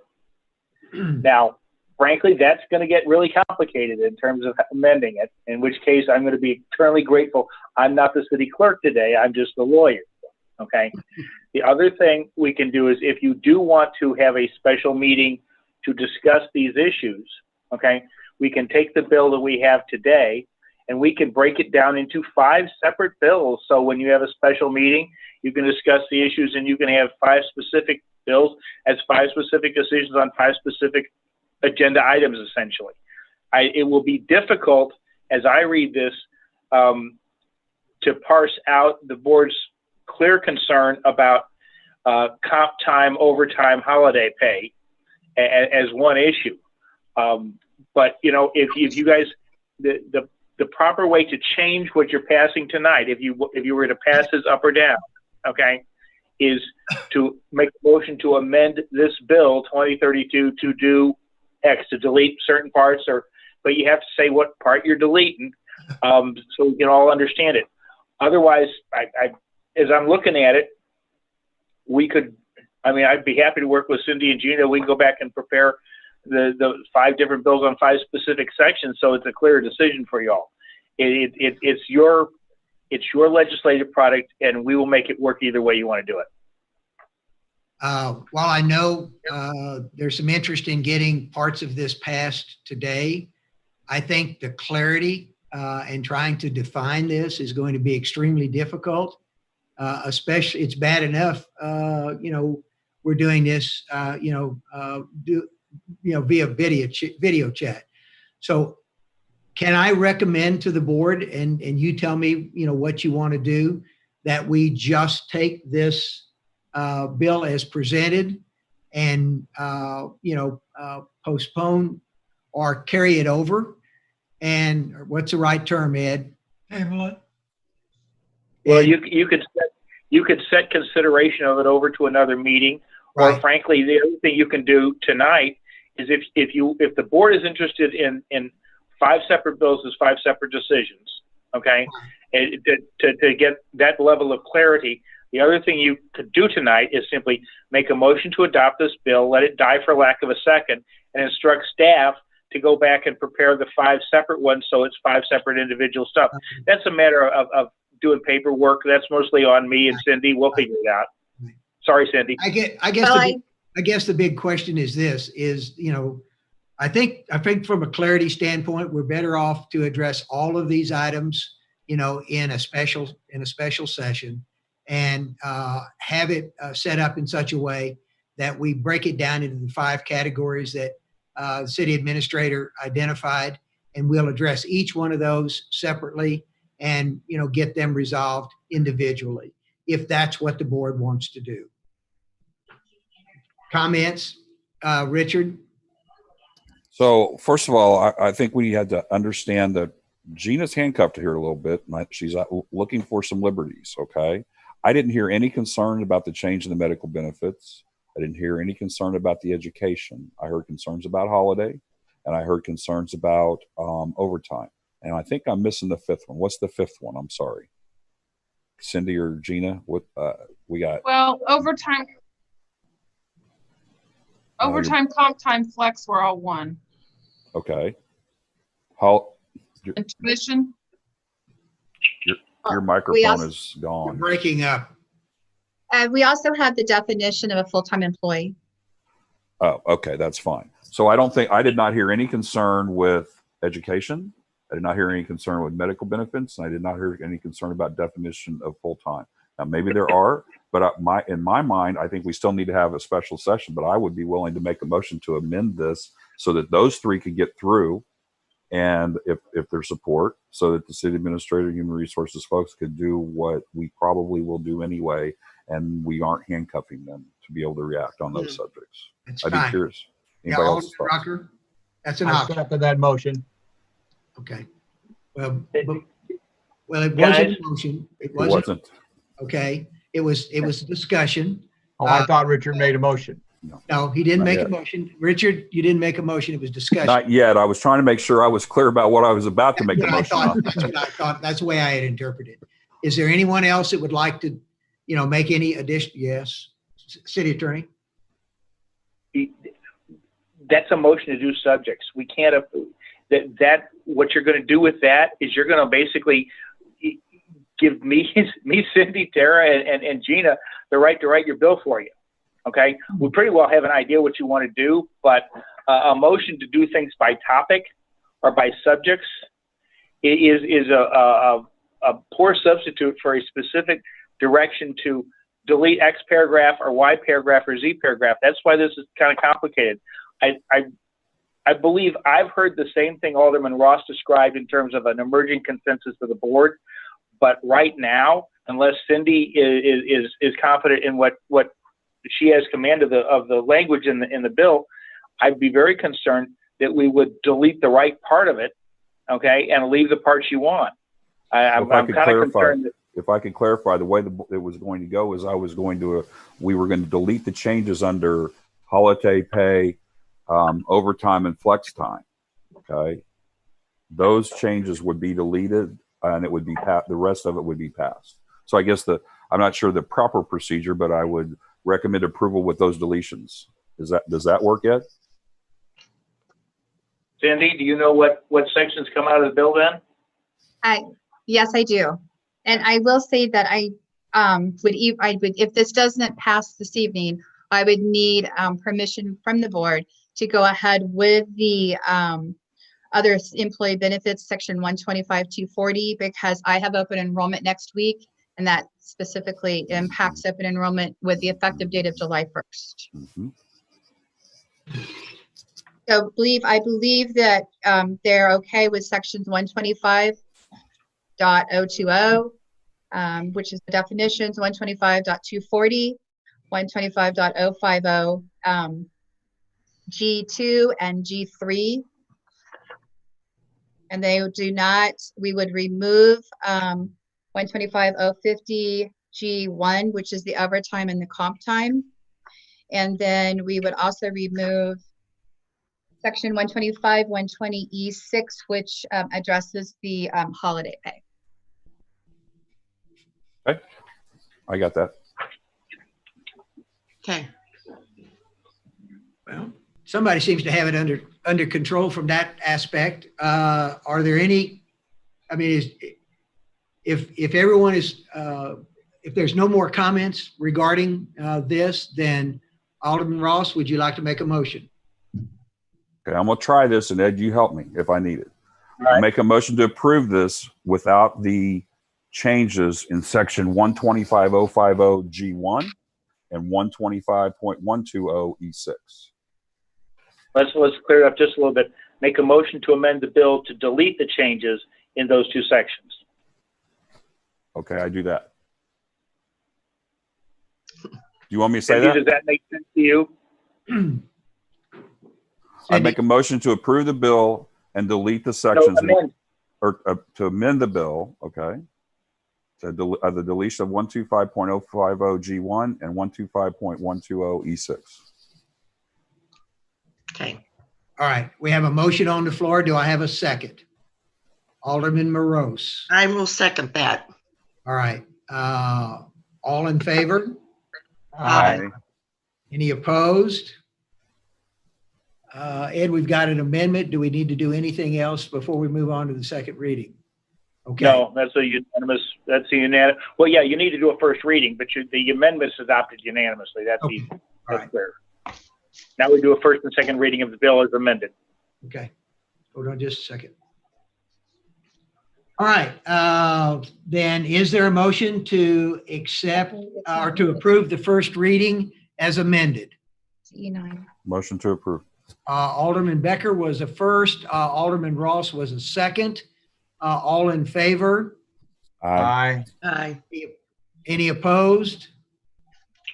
All right, then we'll move on to the second reading. The second reading by title only of ordinance number 20.32, an ordinance of the city of Osage Beach, Missouri, amending the human resource section, personnel rules and regulations, 125 section. Now this has got to be this. We've got to take out the sections that are in question. Well, no, that's just the title of the bill. You've already taken those Okay. out. You can All just right. read the title. All right. Those- I think Chapter the 125, section 125.020, definitions, 125.050, G, individual employee pay adjustments, 125.120E9, occupational leaves, 125.240, other employee benefits, as amended. Ed, is amended? Yes. Okay. All right, any further questions or comments? Seeing none, is there a motion to approve second reading as amended? Motion to approve. Alderman Walker, do I have a second?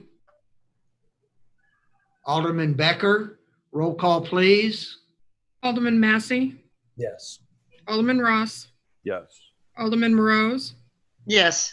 Alderman Walker, Yes. Alderman Becker, Yes. and Alderman Rucker. Yes. All right, the second reading passes. Instruction to staff. Based on what I'm hearing, and think the recommendation or our suggestion from the city attorney is that we take those sections that were excluded, that we separate those into two separate bills and present those bills for discussion at a special board meeting. Is that what I heard? I don't know if it has to be a special or if it just has to be at another board meeting where we have a chance to delve into it. Okay. I don't know that we have to have a special, in my opinion. I just think we need to have further discussion on them and some more clarity on some of the questions that we ask. That's my thought. Then what the direction of staff would be if everyone then agrees that instead of having a special board meeting, that we take the two sections and that we separate them. I think it would be simpler because they appear to be, very complicated, and from the ease of clarification, separate those into two bills and bring those back at a future board meeting. Yes. I think we can do that. Alderman Ross. I'm okay. I don't know that we have to have a special workshop. We do need to have separate subjects, but I would like to have it at a night when our department heads can be there and there's an opportunity for our employees to speak. Okay. That's my only concern about this being a workshop versus for lack of a better term, a special meeting. And I'm not sure that makes that much difference, but somehow when I'm seeing the comments that I'm seeing over here, and we may not be able to make everyone happy. If our endeavor is to make everyone happy, we will fail. Okay.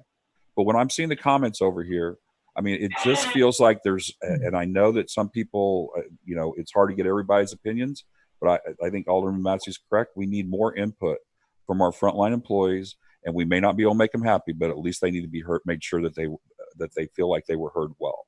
And if we can do that in a regular Board of Aldermen session under a regular agenda item, okay. But I'm not sure how that would work right now, and I'm a little concerned. I don't see where that would be a problem. First they have, communications from citizens. And, if it's the pleasure of the board, we can take that agenda item and open it up for comments to the board when we address the item. That'd be great. I'd be comfortable with that.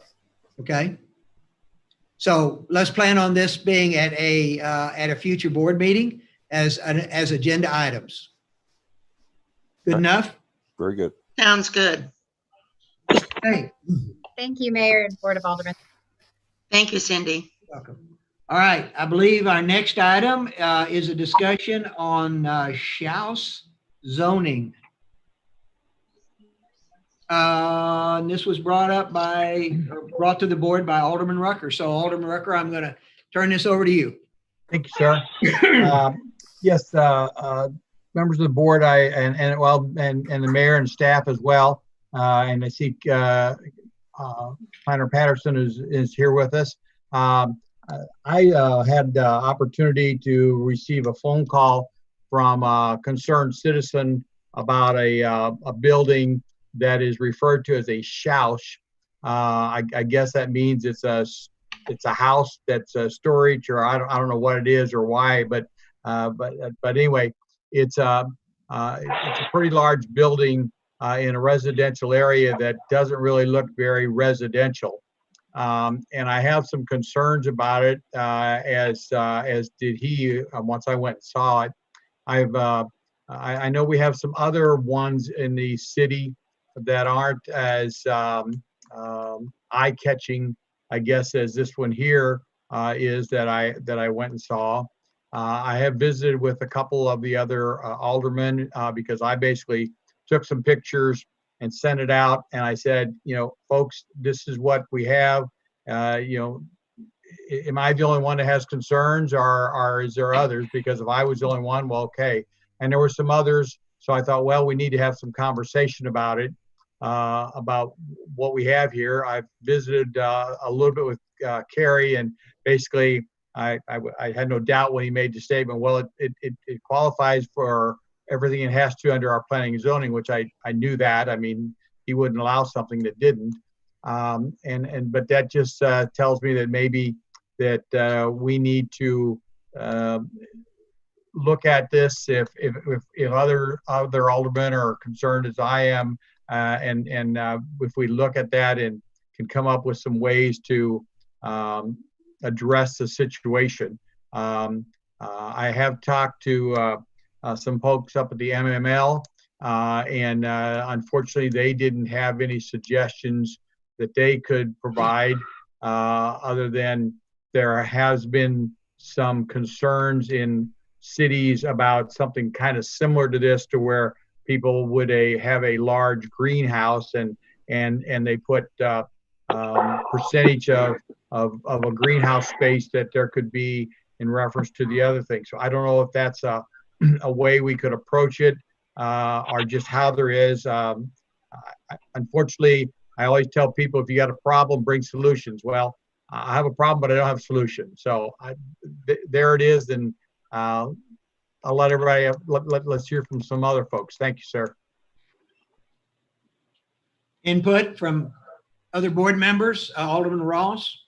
So I appreciate Alderman Rucker bringing this up. To be quite honest, I saw it. I spoke to Gina and Carrie about it. Took a little while for everybody to kind of understand what we were looking at, and it kind of hadn't got brought forward. So I appreciate Kevin bringing it up. The suggestions that I have, just to throw something out from a brainstorming type approach, is one that we could, assuming that the board feels there's some concerns with allowing structures like this in residential areas, we could, one, limit the amount, or how would I say, dictate the amount of living space that would have to be, so some percentage. I'm just throwing one out, 50%. You can't have a garage that's bigger than 50% of your structure, assuming it's attached. Okay. Now we're going to have to, this is going to be a little complicated, and it can be a snowball going downhill. I get that. For those that, are on large properties and they have unattached garages, which I don't know how that affects them, but we're going to keep that in mind. Okay. As well, Kerry, when I first talked to Kerry about this, he said, Richard, that's a transitional area. That's an area from, I think, commercial or industrial, I'm not sure, Kerry, over to residential, where we go from boom to boom. Okay. And we could potentially ask the city planner over time to identify some areas where we would allow things like this, okay, that didn't have any kind of requirement like the square footage 50% or something, which I'm not sure how hard that is, and Kerry can tell us. But those are the only two things that I have come up with. I just am very concerned when I see what I believe is about 80 to 90% of this house is a garage. And there's another one I think over towards Normandy on the western north side of the expressway, and it's not done so bad, but it's still a little different than the subdivision that it abuts up to. So, for example, those areas just may have to be transitional, for example. So those are my suggestions. I don't know if it brings up any others. I'm not trying to say this is what we should do now. But, Kevin's asking for suggestions. That's a couple that I got. Go ahead. Anyone else? That's all I have. Alderman Massey. I have a question. When I talked to the gentleman who built that house, I got to commend him because it looks a lot better than what was there on that property. And it's right down the street from my house. Most people will agree in my neighborhood. I think everybody would in my neighborhood agree that it looks a lot better than what was there. What we were told is it was going to be aesthetically pleasing and look like the building to the left of it, which is an industrial building with nice stone front facade. And then what shows up is a big warehouse looking building. My question is he permitted for the two that he's planning to build right next to it, which is going to jut up right to those people's house? You're going to have 3 shops right there in a residential neighborhood. Is he permitted for those yet? No, he's not. He doesn't have permits for those yet, Alderman Massey, if you have anything else, you can go ahead, or if you. Oh, I'm good. Okay, go ahead, Mayor, and see if anybody else has anything, and then I can address, the situation a little bit myself if you want, when everybody else has looked at it.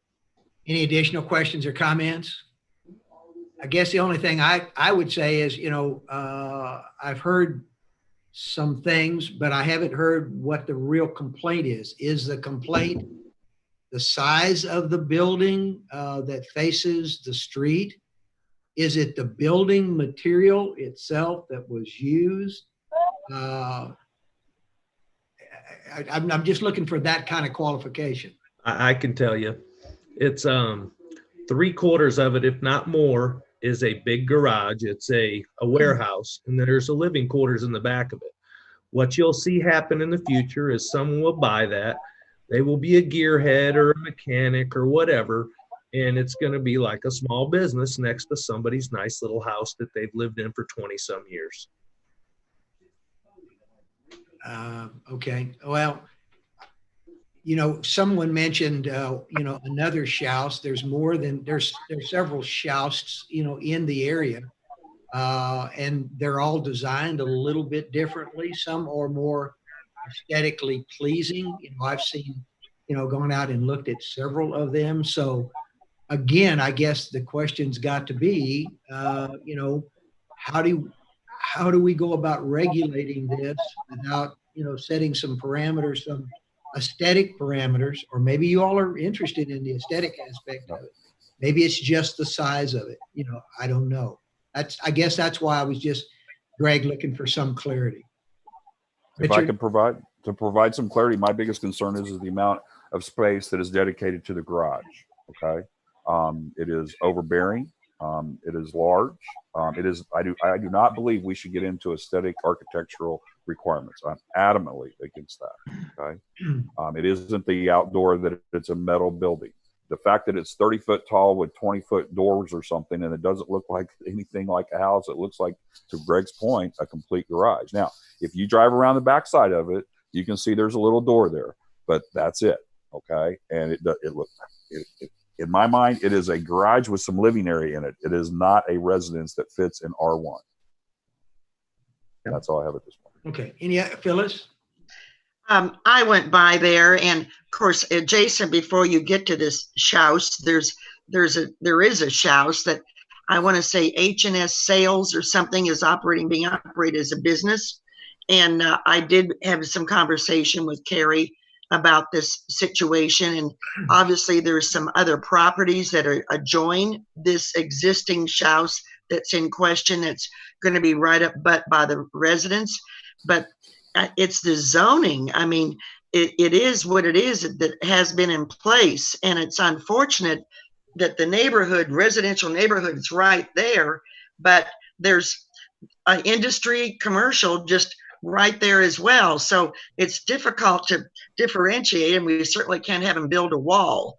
It's just where the zoning is. So Carrie, you could clarify this, what I'm saying, and way you talked with me about it. Gina, where the structure is built, it makes sure, Carrie, if you would identify where the structure is at, that is residential, right? It is. Mm-hmm. Gina, is there any way you can like blow my screen up so that I can, are you the administrator? Is that possible? Yep. So I can do a little map showing. Not that I want you all to see my face any bigger than you have to, but you know, we'd appreciate that. Ouch. It's getting late. We might as well have a little fun. That's what I'm talking about. You know, I'm sorry that we have to do this like this, folks. If we were sitting in our comfy boardroom, I would throw some stuff up on the screen and you know, I feel like you know, my job and what I'm trying to do for you tonight is to, you know, kind of give you the bigger picture. And you know, I think that the difficult side of what we're doing is, you know, when we make the statement that this was built in a residential neighborhood, you know, is I suppose where I think it's something that we need to see the bigger picture. Gina, is it possible for you to do that at Carrie, I am on speaker view. So if everybody else is quiet, you talk, you are the large. Okay. All right, picture. So let's see if this can come up where you can see it at all. I don't know if it's gone large or not, but functionally, the structure that we are talking about, and this is our zoning map, okay? And I don't know if it's halfway clear or not. You're okay. Okay, but the structure we are talking about is at the end of my pen, okay? This piece of property right here is zoned heavy industry. Okay, that is formerly Gary's Glass. And if you'll look all the rest of the way here, you're dealing with all general commercial zoning. Okay. What I will tell you is that the gentleman who built the place that we're talking about, that's our biggest concern, came in, owns the majority of this, owns the commercial piece across the road here, okay? Asking if he could rezone the piece that he put the, let's call it what it is. I honestly, for those of you who talk to me about this, know that I hate the term house. I don't know who came up with it, but it's basically a big house, or it's a house with a big garage that a lot of people don't think it looks very nice. But by definition and the way that it was approved, reviewed, and the architectural plans for the development or for the structure itself is that of a residence, okay? It will never be a business. It cannot be a business. The person that lives in it is the one that has to be able to use that space. That can't be rented, you know, to somebody else by code, you know. And of course, there's always going to be people that says, well, that's, you know, how are you going to enforce that? Well, I mean, it's our job to try to enforce it. And if, you know, that ends up somebody doing something different, then we will cite them and take care of it in court like we do everything else that somebody does. You know, the issue becomes that the gentleman that owns H&S Sales, Mr. Schrock, asked if he could rezone the 3 properties that we're talking about from R1 to C1, okay? And in that case, you know, would have been able to put any of the commercial uses that would go in our general commercial areas on those 3 lots. And I told him that with the houses that were already within the block that he has, I wouldn't be able to support a rezoning from R1 to C1. He brought up a couple of different options, one being the man cave option that is becoming a very popular thing, these days, where it is kind of, a gentleman's little playhouse, if you will. And I told him that regardless of what happens on the property, that it would have to be, by definition, a dwelling that met the aesthetic requirements for the R1A zone, which is 12-inch overhangs, wider than 22 feet, has, basically any kind of siding that's not a flat sheet metal or corrugated sheet metal, and meet the setbacks, which it does. By definition, it is a dwelling. I mean, it has a house inside of it. And I will fully, admit that my socioeconomic grouping is probably the group that came up with these things, being the divorced males between 35 and 50 who need a functional place that's easy to maintain and has some space to put all their stuff, and that's kind of what you're dealing with. I think generally it's a big house. Now this one is bigger than any of the other ones that we have. And we have 5, and there's a 6th one being built in town, and they're, that one stands alone as it pertains to its particular looks. But I know what Howard's question to me at the time was if I build a normal house there, why would anybody buy it knowing that it's right next to a half acre of heavy industry zone property and they don't know what could go there, which heavy industry is our least restrictive zone. So, I mean, it can have anything from commercial uses all the way up to, manufacturing, even provided the case of being able to have some noxious stuff, including, some of the marijuana things that we, medical marijuana things that we put in recently. So, I can completely understand where he's coming from as well.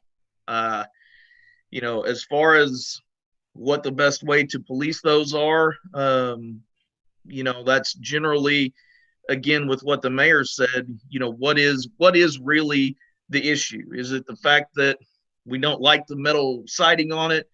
We don't like the fact that it's just a big square box, but the issue becomes when you start looking at those things, then you start getting into the aesthetic requirements and the architectural standards, which, the problem is they become very difficult to isolate to one type of structure. Okay. When you say you can't have a garage that's 50%, of your house, well, you've got some garages out in Woodland Cove that are the same square footage as the house. They're big 4-car garages. They can have the boat. They're huge, but they're with $1 million homes. So, it's just one of those things that we would have to really kind of isolate what we feel the issue is. And, I completely understand that, in the standard setting of a residential subdivision, that building is overbearing. But what we also need to understand is next week, somebody could build 3 of those on the property that's 40 feet away that are industrial uses, and they wouldn't be residential use, and they would be, commercial or industrial construction that could actually have gravel parking lots because it's industrial. And of course, the reason that is zoned the way that it is was back in 1986 when we rezoned the community. That's where Gary's Glass was. And so that's why it was zoned that way. And so while it's not it's not probably the best way to handle those, we did not create back in 1986 a efficient enough transition zone there to protect well in that situation. Ron, do you have anything at all? I mean, you're muted, You're on Ron. mute. Didn't figure you guys want to hear me coughing and stuff. Sorry about that. You pretty much covered it all. What's out there now does meet all of the building codes for exterior finished materials. The building codes don't really cover pretty. They just cover structural and safety. So Ron, basically, he has a 2-hour separation between his the dwelling portion of that and the other portion of that, and which is what you have to have in any typical garage situation. Well, it's actually a 50-minute separation. It's only required to have 5/8 type X sheetrock. It's not required to have a two-hour wall. That would be if you had a business running in that garage and then a residence next to it. Then you'd have to have a 2-hour separation. But so he has a 2-hour, or he has a separation. Normally speaking, in residential, typical residential, you have a you have a wall, and then you have the ceiling of the garage. So he has that drywall completely around the residential area to give him the legal separation he has to have. Yes, originally he proposed this building with no wall between the residence and the garage. And we said, no, this is a residence. You've got to separate that because you have sleeping areas. So he has that 5/8 type X fire rock that goes from floor to ceiling, exterior wall to exterior wall with fire rated doors, just like any other garage would. And there's nothing in the code with a large area like that that would require him to obviously sprinkle or do anything to that large area there. No, sir.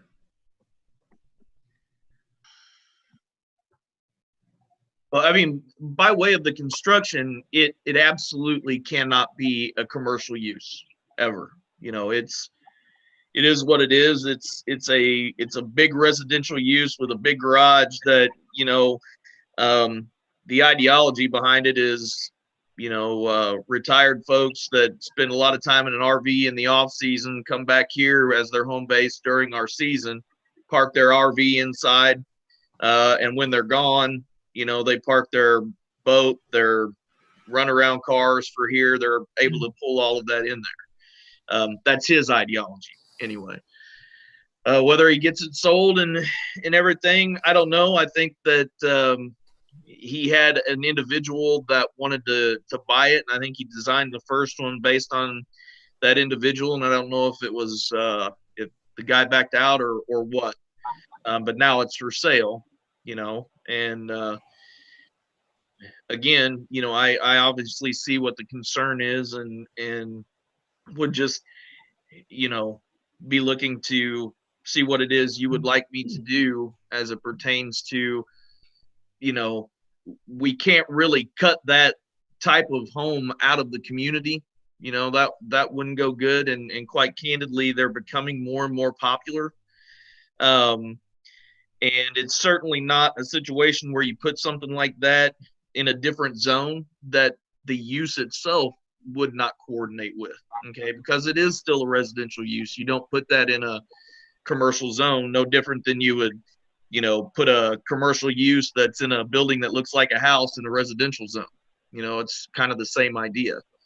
But whatever the board, would like me to take a look at that might make the impact of these situations a little softer on areas that are residential, I'll certainly take a look.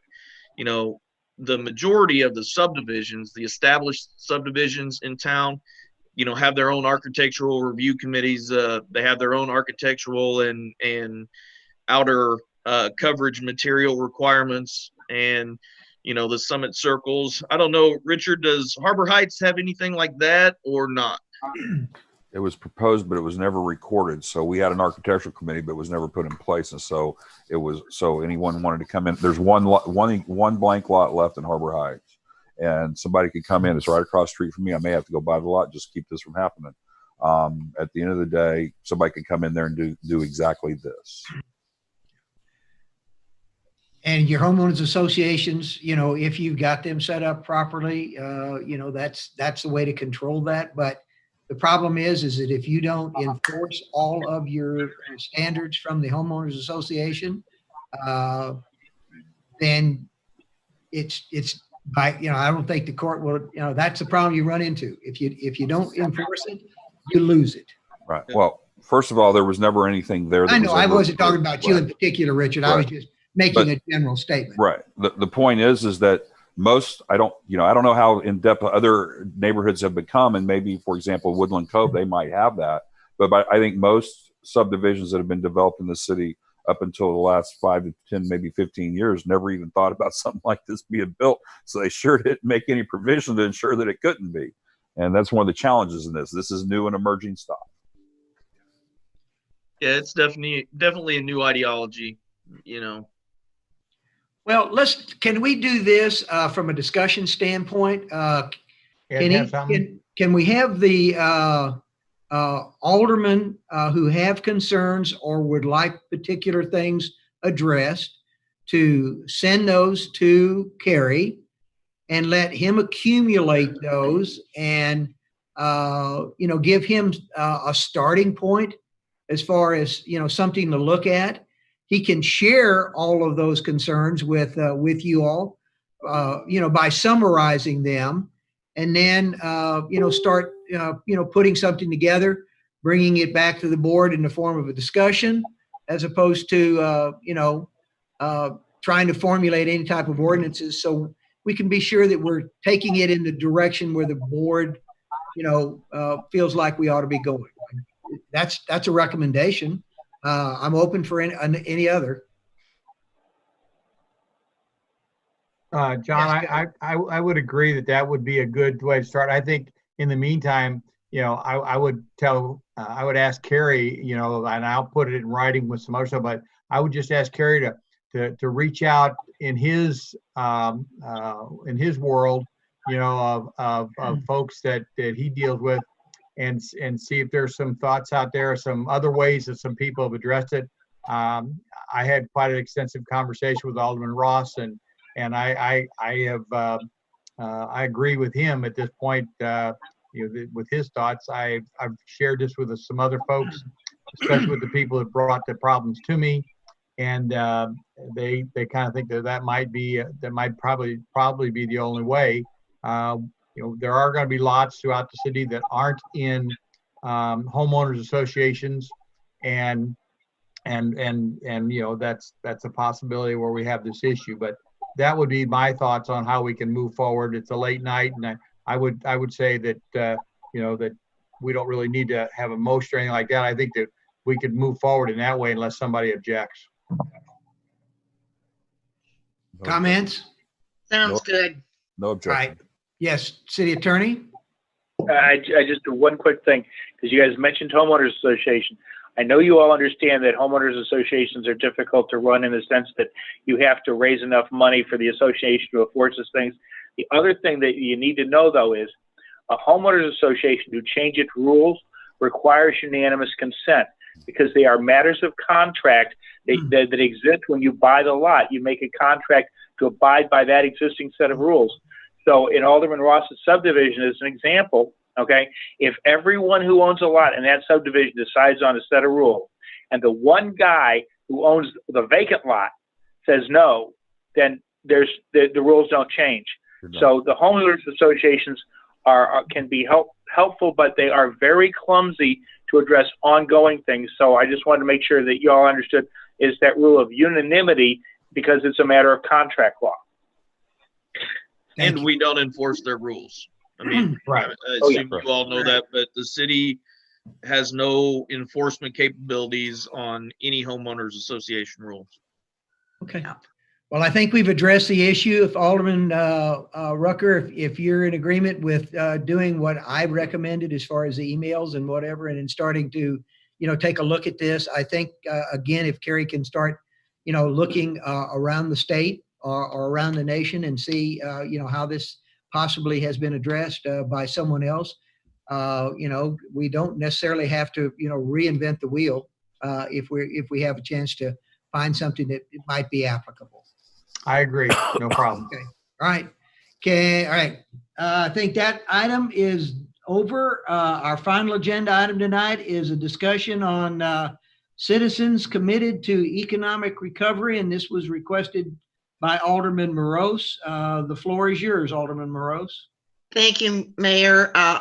honestly, due to the late hour, and it's been a long day for a lot of us, especially those that have been working, I'd like to propose that we detain this to the next meeting and put it on the agenda for the next meeting. Okay, well, it's your item. That's fine. Understand, but I'm hoping there'll be quite a bit of a discussion on this, and it's almost 9 o'clock, and I say let's call it a night. Okay. Anybody have any opposition to that? I don't think so. Doesn't appear to be. All right, that takes care of our agenda items. We move on to communications. We'll start with the board. Alderman Rucker. Yes, just real quick. I just want to let you know that within the last couple of meetings, when we passed the issue on Mace Road and we had discussion about the lighting, I do believe we had some misinformation that was brought forth. At least I misunderstood it. If it wasn't brought forth wrong, I misunderstood it wrong. As it relates to Passover, I went down Passover and took a look. From what I see, there are lights on both sides of Passover. There are sidewalks on both sides of Passover. At the meeting, it said that there was no lights past the roundabout. There are lights past the roundabout.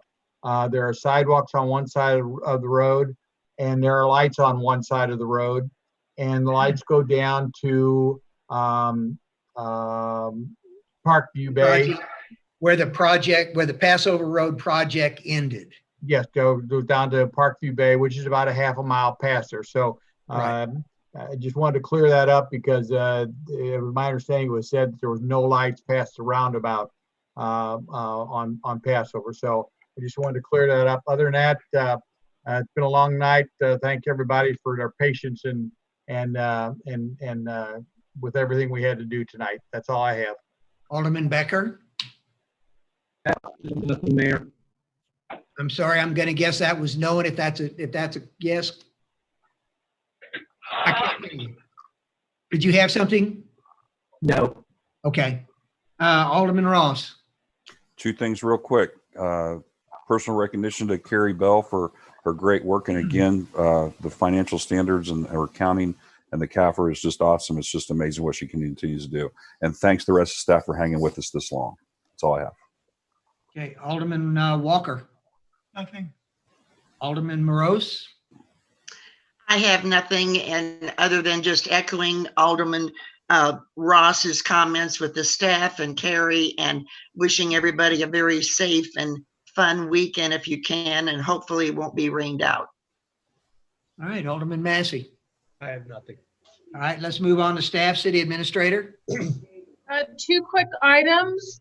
City Hall, the public portions of City Hall, the lobbies at Public Works, airports, and the parks. Week when we return from the holiday, obviously with some restrictions. Public meetings will resume in June. We'll get information out next week about that because there will be some specific restrictions, I guess I should say, that the police chief and I know the building official are working out. And employee screening still remains. So if you do come into City Hall and need to go beyond the city lobby after Tuesday, you will continue to be screened as well. That's all I have. All right, thank you. City Attorney. Yeah, just to make sure you guys know, the court is still suspended right now. The Missouri Supreme Court's issued an operating order. There are 4 phases to reopening courts from 0 to 1, 2 to 3. Our county and our circuit are still at phase 0. It takes 14 days in one phase before you can move to the next phase.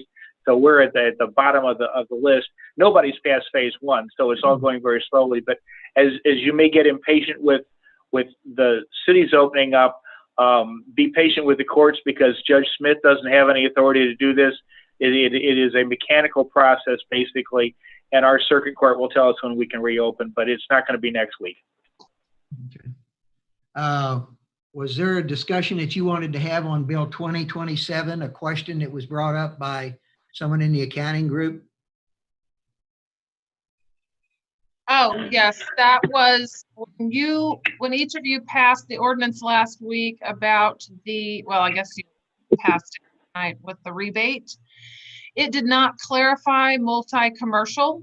It clarified multi-residential. We assume the intent is that you meant multi, regardless on what side of the coin it was, but it did not say that. And to interpret it legitimately, we need clarification that that was the intent.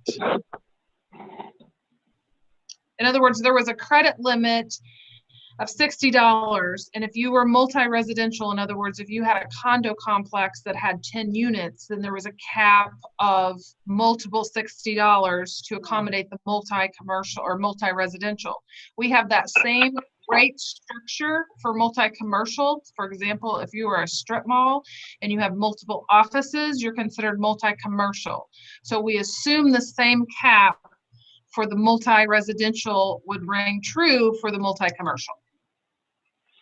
That was my intention. I don't know about the rest of the board.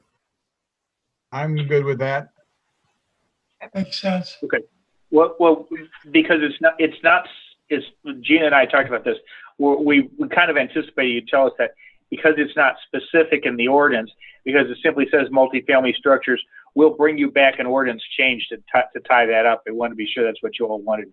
That we didn't presume it one way or another. But in the meantime, if we start receiving submissions, hopefully, because now people can actually hear about it from the city, we would accommodate that based on this conversation. Is that right? Yeah. Oh, sure. The time frame for the rebates remains the same, and we're still well within that time frame. Fair enough. Thank you. So are there plans in place to promote this? Yes. Okay. Okay. Anything else, Ed? No, sir. City clerk? No, I'm good, thanks. Assistant city administrator? Mike? I have nothing, sir. All right. Cindy? I have nothing. Thank you. Carrie? We're going to be busy this next month. People have been waiting a while to do some rezonings and plats and stuff. So the first planning commission meeting back is going to be an interesting one, as well as the board meetings coming up in July that will take a look at all of those items. So get ready for some of that. You're whetting our appetite, Carrie. You know, I tell you what, I'm ready for some regular meetings. You know, these things are great, but this whole computer thing makes my beard look too white. All right. Our business for the evening is complete and we're adjourned. Thank you all for your time. Everyone have a wonderful weekend. Thank you.